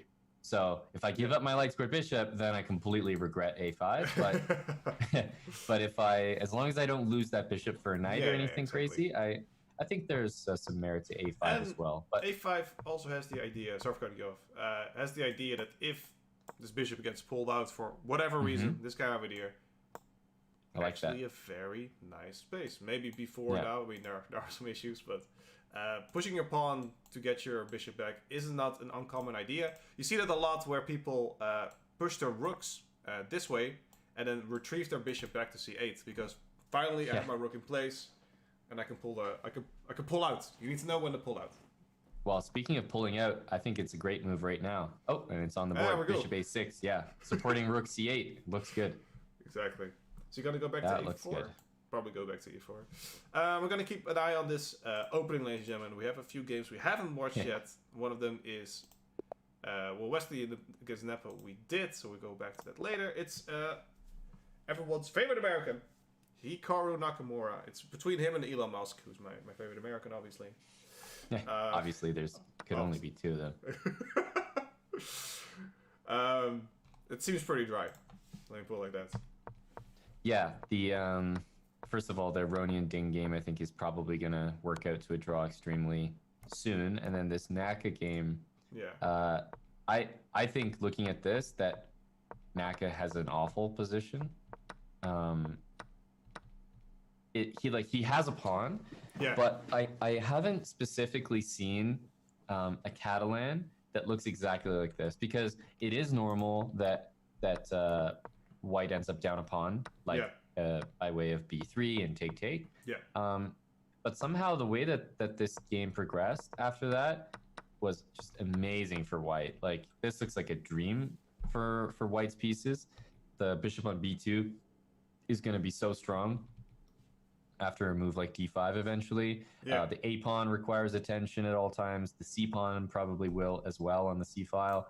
I just think that Harikrishna can be really satisfied with how this opening went, because at the end of the day I don't see White being that much worse. Like Black doesn't have a dark square bishop, and like the a5, c5, b4 squares are all really weak. I think that if White wants, he just like sits his bishop on b4, and that Black isn't able to really convert or use his extra pawn to do anything at the moment that I see. So this is an interesting thing that I wanted to bring up. One time I was watching a stream and you were talking about that you had your GM elect tournament, trying to get to qualify, but you couldn't win. You were talking with Yasser, and Yasser told you that you were sometimes a little bit too rushed with making actions when you could take more time bringing your pieces. Mm-hmm. And I actually took that advice in my own games, and it has helped because my first instinct as a player would be d5. Let's push. Right. Boom. Nice. Yep. It opens this one up. It gets gets the queen going. I just push you back. I have some ideas. My rook will come in. This is really good. Yep. I think it's still good, but I can take the time. I can play queen d2 first. I can get the rook in, apply more pressure. And I think that's an interesting point. So I'm going to ask you right now, would you prefer the approach of d5? You just played bishop c3. But in this position, would you approach d5? Or would you play something more quiet like bishop c3 or queen d2? Definitely quiet. I've definitely matured into a tortoise old man. I just make the move that looks the most visually pleasing. And d5 also, another thing which I've learned over the years is that sometimes you don't need to make the best move for you, but you need to make the least pleasant move for your opponent. And the least pleasant thing for Black to face is, honestly, if it was his turn. Like, Black doesn't have moves to make, so if it's his turn, he has to make them. However, if you play d5, you're giving him things to do. All of a sudden, he has to play ed5. Yeah. All of a sudden, he has to play bishop b7. And then his next moves are simple. He probably will play knight f6 and hit the pawn, and then he'll play queen d6 and rook d8 and hit the pawn again. And all of a sudden, you've given a guy who probably disliked his position, you've given him like 5 or 6 guaranteed moves in a row because, you know, he's now sure exactly what he needs to do. He might not love his position, but his plan is easy. Yeah. Whereas if you just make a move, bishop c3, queen d2, try to bring the rook to the c file, bishop a5, you know, at least here you're taking it slow, and the guy might still dislike his position, except now he's actually forced to come up with his own ideas. Exactly. That's very instructional and educational, as always, by Hambo. I'm completely honest. That line that you said and yes sir like told you, and you just resonated. Yeah. It really resonated with me. Like, that's right. I'm just, you know, I'm an impatient little rushing Dutch lad. Yeah, exactly. I think a lot of people have that. So it's good to take in. Internalize the advice of the elders. Zen. Be zen. Have you seen that guy from Britain? He's not there anymore. The Mr. Speaker. He's like, order, order. Like, he's like, zen, guys. Come, I'll be with you. I love that dude. John Burkrow. That's great. Yeah, man is a legend. Let's go back to we have a draw. Unfortunate. Yeah, I expected that one. They were just basically vacuuming all the pieces off the board. Not too much going on there, so we can update the scores on this one. That means that Anand is gonna try to grab a win here. Obviously, let's see how he does that. Hold on, for some reason I had Hikaru twice. Now I don't have Hikaru twice anymore. I had Hikaru playing Hikaru on my Excel sheet. That's pretty a weird, interesting game. If you ask me. I wonder what the result would be. Yeah. Anand, how is he doing against Geary? I'm just gonna ask you for your opinion. What do you think? Well, I think I immediately just evaluate the weaknesses, and if I had to say, I would probably say that white has more, in the sense that d6 is clearly a weakness for black, c3 is clearly a weakness for white, and those two, as we can see by the placement of the rooks, both rooks in each other's camp, they're tied to basically rook on a6 defending d6 and rook on e3 defending c3. Yeah. Now, the pawn on e4 also looks like a weakness to me, or at least it's definitely something I can target, because white playing the move f3 is not usually a good move at all. Mm-hmm. It really weakens the dark squares all over the place, and I think that black probably wants to play something like, for example, h5, h4, would already threaten to maybe win that pawn. Yeah, exactly. So I feel like white has two weaknesses, and black's other weakness, much like the e4 pawn, would kind of be that b5 pawn. But just the way that white's pieces are organized right now, I don't see it being in any danger. So that's why I feel that white's weaknesses are a little more accessible to the black pieces, and probably why I would prefer black. Exactly. And black does have, you know, it's all about the pawn breaks. The people keep telling me that the one who has the pawn break has the better position. And d5 is always on the board, supported very well by the queen and knights. And you can actually pull this one back if necessary towards bringing more defense. So we like it, but what's... you say black's plan? Okay, let's execute. I'm going to play h5. Now, I need to defend this. Yeah, I think h5 is at least a reasonable move. I'm going to put my queen somewhere. I'd like to defend c3 as well, so I'm going to go to c2. Like you could also throw in knight a5. It looks like that was the intention of the last move. Yes, knight a5. Okay, we want to keep the pressure, so probably queen a8. Queen a8 is reasonable. I think that the idea was to play knight a5 and like sort of plug the position. Yeah. I'm not sure about queen a8, because after you do like queen d3 or whatever, then I'm not sure I love the queen there. So I might actually go like queen c7. Okay. So like that, because I still like my h5 regardless of whether or not I'm like threatening the e-pawn. I agree. The reason why I want to play queen e8 is because I really want to support this d5 push, and that gets a little bit harder with the queen on c7.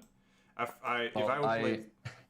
It's funny, I want to do the same thing as you, except I think that queen c7 is actually facilitating d5 because I need to defend my e-pawn. Yes, very good point. Very good point. Yeah. So I've already got both knights there, and neither of your knights can actually attend the d5 square at all. So exactly. I think we've already got it, but that's actually we're on the same page. Yeah, we're I on want the same d5 page. as well. We got that one at least. Okay, so I'm gonna play Queen C7. I need to defend this. I was gonna say Queen C2. Seems like a very normal idea because I want to defend C3 as well. I think this is the best way. And then H5. I'm probably gonna pull back to E2. Mm-hmm. And then yeah, D5. F4 is an idea. Yeah, D5 is coming in. Yeah, I like this. This is looking really, good. It's really good for black. I'm a big fan of the queen on C7 because it just keeps the pressure on C3. Like I mentioned, white's pieces are just not set up to attack the B pawn, so we don't need to worry about that. Yeah. And yeah, if I look at the position on the board, it's looking better and better. Like queen's on C7, D5 is ready. The rook is actually sneaking inside the position. So it's like if white goes knight A5, okay, obviously there's pawns maybe hanging, not sure about that, but the point is that the rook is already inside the position. Yeah, exactly. See, I like this position as well. I think the queen is only misplaced. Should have been on A8, but you know, that's why you were GM and I'm not. No, this is a really nice position. Let's see what happened actually. He went after 92, king G7. No, 93. He went queen C7 first, trying to put a D5. He went a knight F1 on his own. Okay. Trying to find out where it's going. Maybe G4? Nah, that seems a little bit silly. I'm trying to find out the reason why he played knight F1. I mean, I don't think that white's pieces have good squares available. That's the problem. Yeah. So it's not like every single move by white is going to be like a good one with a good plan. I think sometimes he might just be moving. He's just waiting it out. He's just moving. Yeah. But in that case, I would think, or maybe rook D3. Okay, I'm going to challenge you here. Somewhere like that. Right. At least after rook D3, then you do have to react if I go H5. Yeah. And F3, like you said, probably not the best one. H4, definitely not the best one because you get a nice square for the knight here. Yeah. It's a difficult. These are the small grinding ideas that are difficult. And I think that white is leaving his knight on B3 as opposed to playing knight A5. Okay, not only because the pawn maybe hangs on C3, but I think that on the move D5, white wants to be able to potentially play knight C5. Like keep that option open to block the queen and sort of use that square for himself. And then he finally made this small liability, I would say, because there is pressure. He needs to defend it to a glorious piece. Black, however, went knight H5, wants to go to F4, and I don't think we'll see an F5 push. I don't think it's necessary in this position to mess up your king structure. I would just focus on this part of the board. How do you see that? So, I mean, first of all, I think that the first move you have to evaluate is just G3. Like, you know, that has to make the most sense as a candidate move. And then, like you said, I'm curious, is it like D5 or F5 or none of the above? Black just gonna move the knight back to F6 and call it a day and say that he's like weakened things. Like black isn't in a rush to do pretty much anything here, but I'm curious what his intentions are. Actually, interesting game. We're gonna go back to it. I had someone in chat saying Vidit has a nice position, and we enjoy ourselves some nice positions. We like nice positions. Yeah. Very nice. This was the game. This is a pawn up. He's just a pawn up. Correct me if I'm wrong, by the way. But I think he's a pawn up. There's no correcting. There's no correcting. That's a cute move. That's a really cute move. I like this. Isn't this just like a free piece? Move. Can I just take this? That's free, right? Yeah, don't trust world champions. No, exactly. I mean, I've done it in the past, you know, when you play, especially on stream. And I know you do it as well. When you play a game, and you're like, oh, I hope he doesn't play bishop c4 because I just blundered. And then you... It's like, yeah. and then hit him with a freeze pop, you know. Absolutely. Well, I think that it goes to show that what I said earlier is probably true, that the Tarrasch definitely does not have a good reputation. Magnus played what I would consider a slightly dubious opening, and it's, I guess, no surprise that if you look at the opening and just like sort of how the game developed, as you mentioned at the start, White could have probably closed his eyes and gotten the same position. Like, his moves are so obvious. Like, all he did was take on c5, he just castled, he brought a rook to c1, and he played knight d4. He playing against the isolated pawn. It's just so easy. He did nothing remarkable this game, and he has a better position up a pawn against Magnus. That's the worst. Because, you know, I'd rather be outplayed than... I'm like, I knew you were going to play that. You sometimes have those games where I knew exactly what my opponent was going to play each and every move, and I still lost.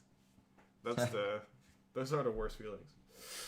Yeah, defeated is a very nice position, and I'm not sure this would transpose it to an automatic win for White, because the... I don't know about automatic. That's probably just a harsh word. But I think if he keeps the bishops on, he has good chances. Like, a rook endgame, I could say, is more and more drawish. But Vidit, I think, can push with a rook and a bishop, because they are also same color bishops. So I think there's great chances to win if he keeps at least a rook and a bishop on the board. The only thing is, Vidit doesn't really have something to play for. Magnus has everything to play for.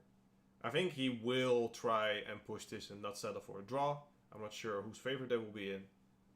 But I think we'll get something going. Because if you're 4.5 out of 5, you like to keep it going. You know, you like to keep the momentum in there. So. Down a pawn is tough to keep it going here. But it's Magnus we're talking about. By the way, I had this... That's true. I had this yesterday. Alright, let's see it right now. It's all good. Okay. Which game... Chat. Let's avert our chance into the chat a little bit. What's up, Drag? What's up, Sepper? I see your little hearts there. You know, my favorite person, Moobot, is there as well. Hey man, Moobot's putting in shifts. This guy's... Exactly. I've seen him in every stream. He's a machine. What's up, Midnight Rhino? What's up, Alec? And also in the other chats, someday I'll be good. Did you know that, well, before I tell you this story, I should say, first of all, you're aware, obviously, because Moobot seems to be subbed for 22 months, that the bots can be subbed. Like, they're like regular accounts, so you can buy them sub accounts. Like any other person. And during our tournament broadcasts, we had Yasser shouting out Nightbot as having subscribed, and people were asking questions, and Nightbot was always delivering answers. And you know, he's got like the moderator sword, so he was like, you know, a big shout out to Nightbot, who's I think he's been in every stream, and I'm telling you, the guy's got the answer for everything, and he's been subbed, and I mean, a big shout out to Nightbot. Nightbot, the number. He's trolling. He's obviously trolling. I mean, it's like it's just very, very adorable. Oh yeah, sir. He's a gem. He's an absolute gem. Classic gem. He always has all these stories, man. I mean, it never ends. The guy must be like 200 years old, because he just keeps coming. Just keeps coming. I'm probably going to have a lot of stories when I'm older as well, except they're all going to be his stories. Yeah, exactly. Let me tell you about a guy I called yesterday, my kids. Yeah, soon I'm just like going to drop the whole like, this is a story Yasser told me shtick, and just say that they're my stories. Exactly. Nobody will be there anymore. So me and my wife, Yvette, it's like, oh, wait, whoops. Yeah, oops. It doesn't work that way. Oh, man. Nepo and Wesley drew. Let's see how that went out. I don't think there was too much excitement during this game. What an isolated ball. e4. So I Sicilian. think Nepo will be probably satisfied to just like end the day, you know? It's his first draw in the tournament. Six goodness. rounds in, it's his first draw. And you say, oh, did he win the rest? No, he didn't. No, he didn't. Oh man. Let me tell you a little story about a green man that was standing behind me once in the stream. That's gonna be your favorite one. Yeah, so we got a draw here. Let's update the score on that one between Wesley. And it looks like I don't know. I would say potentially surprisingly, but Vidit took the bishop, and what that means is the resulting position is queen and rook against queen and rook, and I think that there's chances, but I also think that Magnus will hold a draw. Yeah, but you definitely favor white because of the... Favor white for sure, but I feel like I favor white significantly less than when pieces were on the board. Okay. I know that the situation or the circumstances earlier were not the best for keeping the bishop. Like Black's bishop would actually be quite active sitting on b5 earlier, so it's kind of annoying that the circumstances were like that, because you feel like you always want to make the optimal move. And I think that white made the best decision in terms of evaluation, but in terms of like practicality, you almost just want to keep the bishops because it's like, yeah, there's just like better winning chances with pieces on the board, you know? Yeah. Well, you also trade the rooks. Would you agree with that? Yeah, I think that's probably correct. First of all, a rook endgame is a draw. Yeah. So if you're gonna try something, it should be with the queens. Okay. And queen endgames are very tricky. You can definitely work a queen endgame for a very, very long time. And queen endgames are also not fully known. You know, like they're not fully explored. Nobody can look at a queen endgame and be like, oh yeah, draw, and I know exactly how to do it. Exactly. Whereas I can look at a rook endgame and say that and be right. But the fact is, you probably have your best chance to beat Magnus in a queen endgame compared to other things. I have a very interesting question here. In this position, what is the best place to have an extra pawn on the third row? Which of these squares would you say this is the best one? Would it be connected with the rest, or would it be like a very outside passed pawn? I think it really depends on which pieces are going to remain on the board and whose turn it is, obviously. Yeah, if I could have like a pawn on I would probably say a pawn on c3 would be the best, because I would play c4 and I would use this as a decoy. Yeah. Okay, so you would say like in these kind of endgames with queen and rook against queen, it's better to have, and if the rook was on a1, obviously the pawn would be on a3. That kind of idea, just at least separate from. Definitely the further outside the better. The only reason I say c3 is because it seems to have the most support. I see. Okay, cool. Because I always wonder when I should get my pawn structures in, because usually you want to have as less pawn islands as possible. But when it comes to endgame, you kind of want to have the outside passed pawn so you can create a diversion. It's an interesting thing that I just need to read up on. And I think it goes for regardless what pieces are on the board. So if there's no queens and no rooks, obviously I want the pawn on a3. If there's queens on the board, I think I still want the pawn on a3. And if there's rooks on the board, I think I still want the pawn on a3. Like, it might be a draw anyway in the rook endgame, but I'd rather have the outside pass pawn. It seems like my best chance. Yeah, exactly. But yeah, it's a little difficult because sometimes it's situational. Like in the position you asked me, obviously it depends on where the pieces are placed. Yeah. That sort of affects where my pawn is safe or not. But in general, if the pawns are all together, it's a lot easier for Black to make a draw, exactly. I think. We're going to have this one open on the analysis board real quick, because I want to go through the other games as well. This one tends to go probably into a draw. What about Anand? Yeah, Anand is, I mean, he's suffering, which we expected. Yuri seems to be... We left at queen f1. Yeah, queen. Well, he played queen e7. I like queen e7 a lot because it just prevents g3. And that's why he played queen f1 as well. So he could play g3. I'm not sure if he's gonna play it just yet. No, he didn't play it. He zoomed a little bit through, and now he played g3. What is your take on the position? We still had a few weaknesses. A few of them have been leashed. The whole queen side has been taken off. Black is up a pawn, so he won that one a little bit earlier. I think it's the one on b4. Yeah, he won on the pawn on b4. And I think he's just methodically going to win. What's your take? Yeah, knight e6 definitely should be played to bring the knight to d4. And then I think black's going to be looking for a d5 move. I think that black has a serious advantage, but once again, I think it's entirely dependent on what impact the presence of queens on the board will make. Yeah. I'm looking at this and sort of comparing it to the Magnus game in the sense that it might turn into, after d5, just a 4-on-3, all on one side of the board with, you know, symmetrical material, like symmetrical pieces left. And if that's the case, I don't know if, technically speaking, black is like winning there. Yeah. You know, it's kind of hard for me to say. However, I can say 100% that the move f4 is a blunder. Like, I don't I don't need to look at I don't need any convincing. Yeah.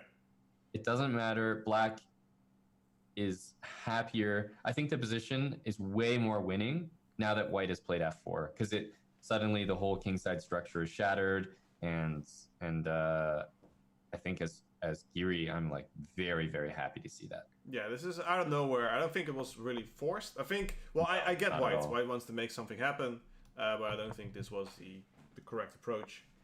Too rushed.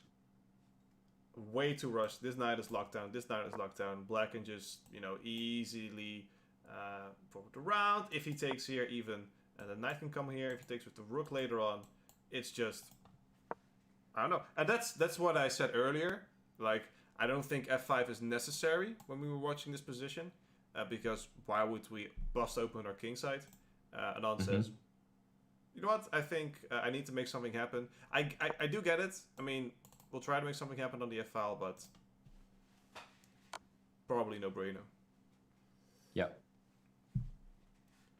Unfortunate. We're going to see. Well, we're looking at the other board. Carlsen and Vidit are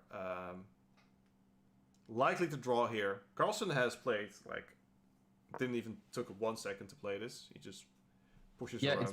It's pretty incredible, actually. Like, I feel that let's imagine that Vidit is playing like me. Yeah. I don't believe that we would draw within 10 moves of entering this endgame. Yeah. There's no chance. I mean, it's like 4-on-3, you have a good chance to win, but it's always just incredible how easily I find some of these top players get, quote unquote, like, let off the hook. You know, like, it's not really let off the hook in the sense that it was never winning or whatnot, but yeah. I just don't know why you wouldn't try a little bit harder. I don't know, because this is a clear draw. I mean, the guy's king is running around. You're just basically checking. There's nowhere to hide. Yeah. Yeah. I don't know. Mutual respect. He's glad with a draw. Have you never? You can't say you've never played against a GM way higher than you when you were a little kid, little man, a little hobo. Definitely. And you were like, oh, you know what? I'll take a draw. If you were 1800s, I would have destroyed you. But against you, let's just draw it off. Maybe it's the same idea. No, I can't. I can't think of one like that, because the thing is, if I had, like, I could maybe think of agreeing with you if it was I had maybe like a tricky middle game, or a tactical middle game, and I know that I'm better, but the GM offers me a draw. And in that case, I think a lot of players, and sometimes even myself, quite tempted, and I've probably done it before in the past, you accept, because you're like, I sort of appreciate that I know I'm better and I've earned a better position, but there's a good chance that I either like get low on time, or maybe I already am low on time when I'm getting the offer, or I mess it up and it's too tactical. And at the end of the day, the GM is probably a stronger calculator than me. Yeah. So in that case, I can sort of understand it. But in a queen end game where it's 4-on-3, I can definitely like say that I would never accept a draw. because I can't lose. That's the thing. If I'm not worried about losing, then I would never ever accept a draw, and I don't think I ever have. So how is it on top level? Because you know this is a draw. I know this is a draw. Would it be rude for Carlsen to offer a draw in this position? Yes, I think it's always rude to offer a draw in a position that's it might be known to be a draw, but whoever's pushing, it's usually their prerogative to. And he's taking a quick break again. I'm not sure why this keeps happening, but sometimes he just likes to connect, to offer. Hey, weird. Yeah. Yeah. If it's someone's pushing, you should be the one. Yes. Short answer, yes. Got to get my answers in one word. Yeah, just exactly. In case Short answer is yes. So I think the idea of Vidit here is to get his king all the way. This is the wrong board. Get us all the way maybe to like g3 to get this going, to get some sort of checking idea where he can actually make this happen. I think this is his only. I'm not sure if this is anything winning, but here, we can start building an idea of attack. And I think that's what Vidit is trying at the moment. He's trying to get this king all the way to e8, block it this way, and then start checking the other way. And I think that's it's not going to work, but it's worth an attempt. Yep. All right then, excellent. Let's go to. Well, I guess Naka is the only other game. And by the way, Naka's made, such impressive strides since the last time we saw this. Okay, let's talk with you for this position that you see at hand here. What do we have going on? Well, White let Black play c5, which is that's bizarre to me. I don't agree with that. So I don't know how that happened, but somehow Naka got to play pawn to c5 earlier in this game, which is just everything he ever wanted. This position on the board is definitely looking like a position Naka's going to win. Yes. I can say that. The queen trade is more or less forced here. The queen can't really go to a7 safely. I mean, it can, but it's not really a good move. It's definitely. I'm never sure how he does those things. Let me back up a little bit. The last time we were here, Vidit, he was going to be up a pawn. He was down a pawn, but he had this center control we were talking about. Don't overpush the lead. Let's see how it works. Yeah, he got c5 in, and I think that's the. So he should have just taken this one. Yeah, I don't know what the line is though after knight f6, because bishop c7, knight f6. Maybe bishop e5 looks kind of dicey. Well, I mean, he has a lot of space to go around to, so it's all about. What's the thing position. Is he can play bishop b6 and try to go to c5, for example. Yeah, that's a good but point. Maybe he wasn't too sure about knight takes e4, bishop e4, and to me, Black has incredible compensation for this. Absolutely, bishop. Absolutely. This is worth way more than this rook on f1, so definitely worth the trade. But yeah, he let him play c5, and I think we can agree that didn't work out. Now he just has a very nice open file, and he just really slowly. It's impressive that White's pieces, especially the bishop on b4, are losing value, depreciating over time. Yeah. It's suddenly not doing that much. Black is about to play either knight f3 with bishop e4 coming, or just rook c2. I think rook c2 threatening bishop e4 and threatening rook takes g2. I think that's nearly force mate rook takes g2.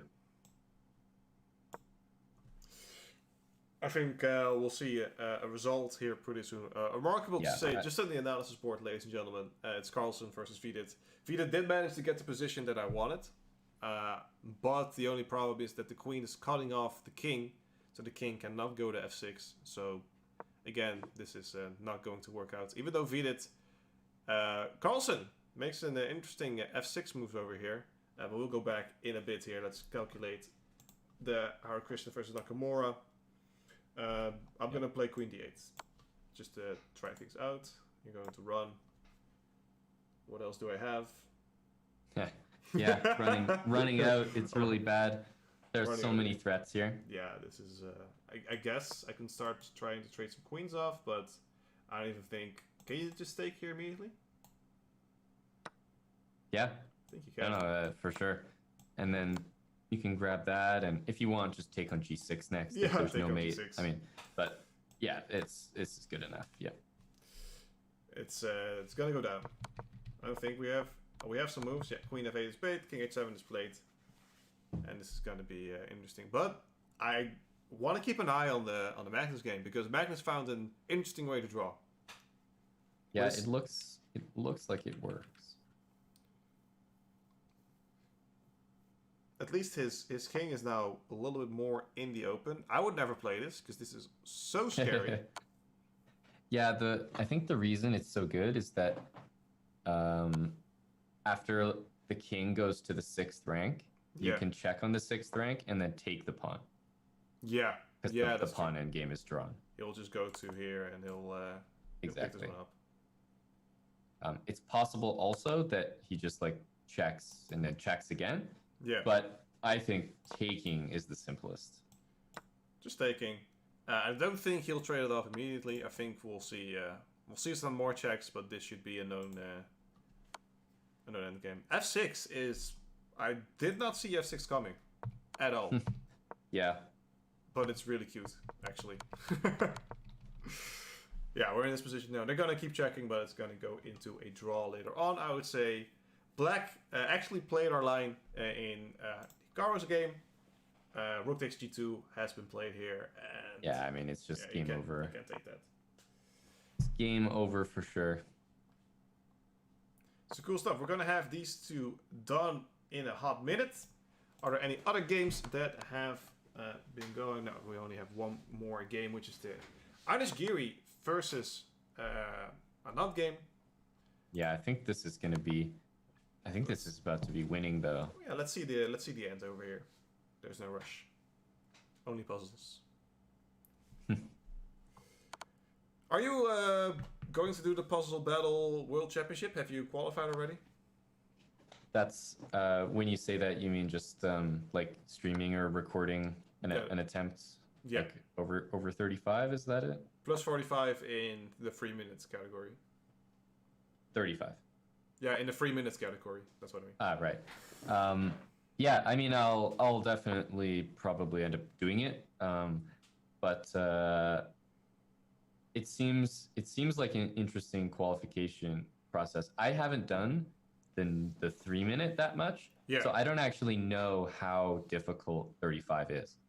Like, I only remember the 5 minute. Yeah, I'm an old schooler. I only remember the 5 minute. So yeah, I don't really remember, because I was saying like in the 5 minute at some point early on, 50 was the difficult number. Yeah. That was the unattainable one. So I'd have to try a few times to know for sure, but yeah, I guess I'll definitely make an attempt. Cool. I've been making some attempts. I've been stuck at 33, which is my the fate of my existence. But we'll push forward. Oh, you'll have to get qualified, buddy. Yeah. I want an easy opponent. I want you, obviously. Yeah, I'll be trucking along, just finishing 2 minutes after everyone else. No, I'd have no business there, chat, obviously, but it would be a lot of fun. We do see 3 results. Wow. Everyone ending at the same time. I'm not sure what happened there. Well, I think in Anand's game, it's kind of it seems to me like a sexy finish, because after white plays knight takes g2, black plays knight f5, and if you play king h1, you lose to knight g3, to get out of the pin. If you go king g1, I have rook takes g2 and knight e3. Yeah. And the pawn endgame is winning, and I'm threatening knight e3 and knight h4. So I simply don't see how to stop everything. Sorry, I was updating the scores. So yeah, knight f5, you go king h1. Knight g3. Knight g3. You could also make it a little bit more difficult for yourself. Yeah, just if I feel like it. But that's not necessary. Practicing for the Puzzle Battle World Championship. Exactly. Yeah. I mean, is this a winning endgame? Oh yeah. It's a winning endgame, right? I see you win, I take the win. Yep. Yeah, this is... yeah, so if king g1, there'd be rook g2, and otherwise I'm threatening knight h4 and knight e3 after knight f5, so it's just no way to get out of that pin. That's pretty sexy. I agree. So G on those ends. Let's show the standings, or at least the results for the last round. We have 3 draws and 2 wins by black. Only 2 decisive games were being... we're not being spoiled anymore. They're going back. Yeah, but I think it's because it's the last, one of the day. Everyone's like, it's time to go home. Even if everyone looking over at Magnus, it's like, all right, if that guy's done winning, I'm done. Yeah, I'm done as well. Nothing to play for anymore. So Levon drew, and Anand, I'm going back to the standings, lost. So this is not good. Levon creeping its way closer towards a better result. The results that we are going to show in a second, because I have to update him real quick. This means that Anand is probably not catching Aronian, right? We're gonna have to see. I'm gonna have to update the scores real quick, which is like if the difference between them was, I don't know, whatever you were saying, like 15 or crazy high like that, then probably these types of results are not the most encouraging for closing that gap. No, actually not. He's now actually only 1 point away from the current standings. Magnus taking the cake, being the number 1, 10 points. We have Nakamura with 7, Wesley with 7, and a few with 6 leading through. And the lone bottom, unfortunately, Ian, who did drew, so we got back a little bit. These are the tour standings. We have Magnus Carlsen with 54 points. Ding, Liren, those are qualified, and VL's qualified. So it's all about Levon and Anand. Now, there's only 4.5 points. I was completely off. There are only 4.5 points difference. So Anand actually needs to make a win in this way. So it's the Blitz is actually good. I mean, they're incredibly... Yeah, they're really close. They're there. Neck and neck. How does somebody have 36.8? I have no idea. I think... I have no idea. I don't... That's not my... He was like up 3 pawns when he drew or something. Yeah, exactly. Well, I think it's like a 7.5, and they just rounded it up to 8. A double draw. I have no idea. They're stop calling those things out, man. Why are you making these things harder? Yeah, it's the first time that I actually looked at the standings. You're like... It just made no sense to me. I thought that was how much money they're winning at first. Yeah. I'll have to ask it. I don't have to defend that. Moving on. Going back to words. Damn it. Damn it, Damon. So yeah, this was round 3. Round 6, I apologize. Round 6 of the Rapid. Shall we name the pairings for tomorrow? You won't be there, unfortunately. But the hype can be built. The hype can be there. So it's Nepomniachtchi against Vidit. Actually, we're good. Nepomniachtchi against Vidit. We have Levon and Aronian against Wesley. So Levon, obviously pushing. Those are the 2 I'm watching most, Levon and Anand. Levon against Wesley. So we have Hikaru Nakamura against Ding Liren. We have Anish against Pentala, and then we have a few world champions matchup with Magnus Carlsen playing Fishwatan Anand. It's going to be a rough one for him to win that. He has the black pieces. That's going to be exciting, though. I feel like Magnus and Vishy still always have some pretty incredible games together. They've had the matches against each other in recent years, and then I think that just sort of instilled not necessarily a big rivalry. I don't feel like there's a rivalry, but Yeah. there's definitely some sort of like mutual respect, and I think both players try to bring their A. I mean, everyone tries to bring their A game, no matter who they're playing. But I feel like they really, pull out all the stops when they get paired against each other. Exactly. I think there's also like a little bit of unused prep, for each other since they've played so many times against each other in the World Championship as well. So they might like eager to finally bring that out. Because a lot of times when you see people analyze the game, so like, oh yeah, I actually prepped this against someone else, but I never got to play it. So you might finally make that happen. Absolutely. Ladies and gentlemen, everyone from the stream, thank you guys for being here. This has been the final round of today. Tomorrow, I'll be back. I don't know my co-host actually. There have been a few open, but it's gonna be good. Anyway, I'll be back. I'm on. Well, I mean, guys like you don't even need co-hosts. That's why they leave it, up in the air.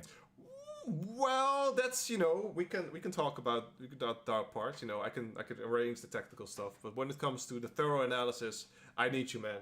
I need you. Well, listen, there wouldn't be any audio problems if there wasn't any audio. Thank you. So that's such a backhanded compliment. Just think about that next time you want to add the boys from Calgary to the stream. I'm gonna let that sink in. Everyone, thank you so much for being here. We appreciate it. Tomorrow we will be back at 9:30 Amsterdam time. I'm just gonna call in my time because that's the easiest. Yeah, my time. Exactly. Me. You just look it up on your own time.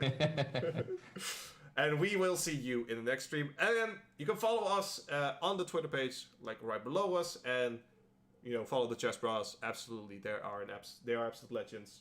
Don't follow me because it's just me. Those are the expectations. Guys, thank you much for watching, and we will see you in the next stream. Thanks, Bye-bye. buddy. See you guys.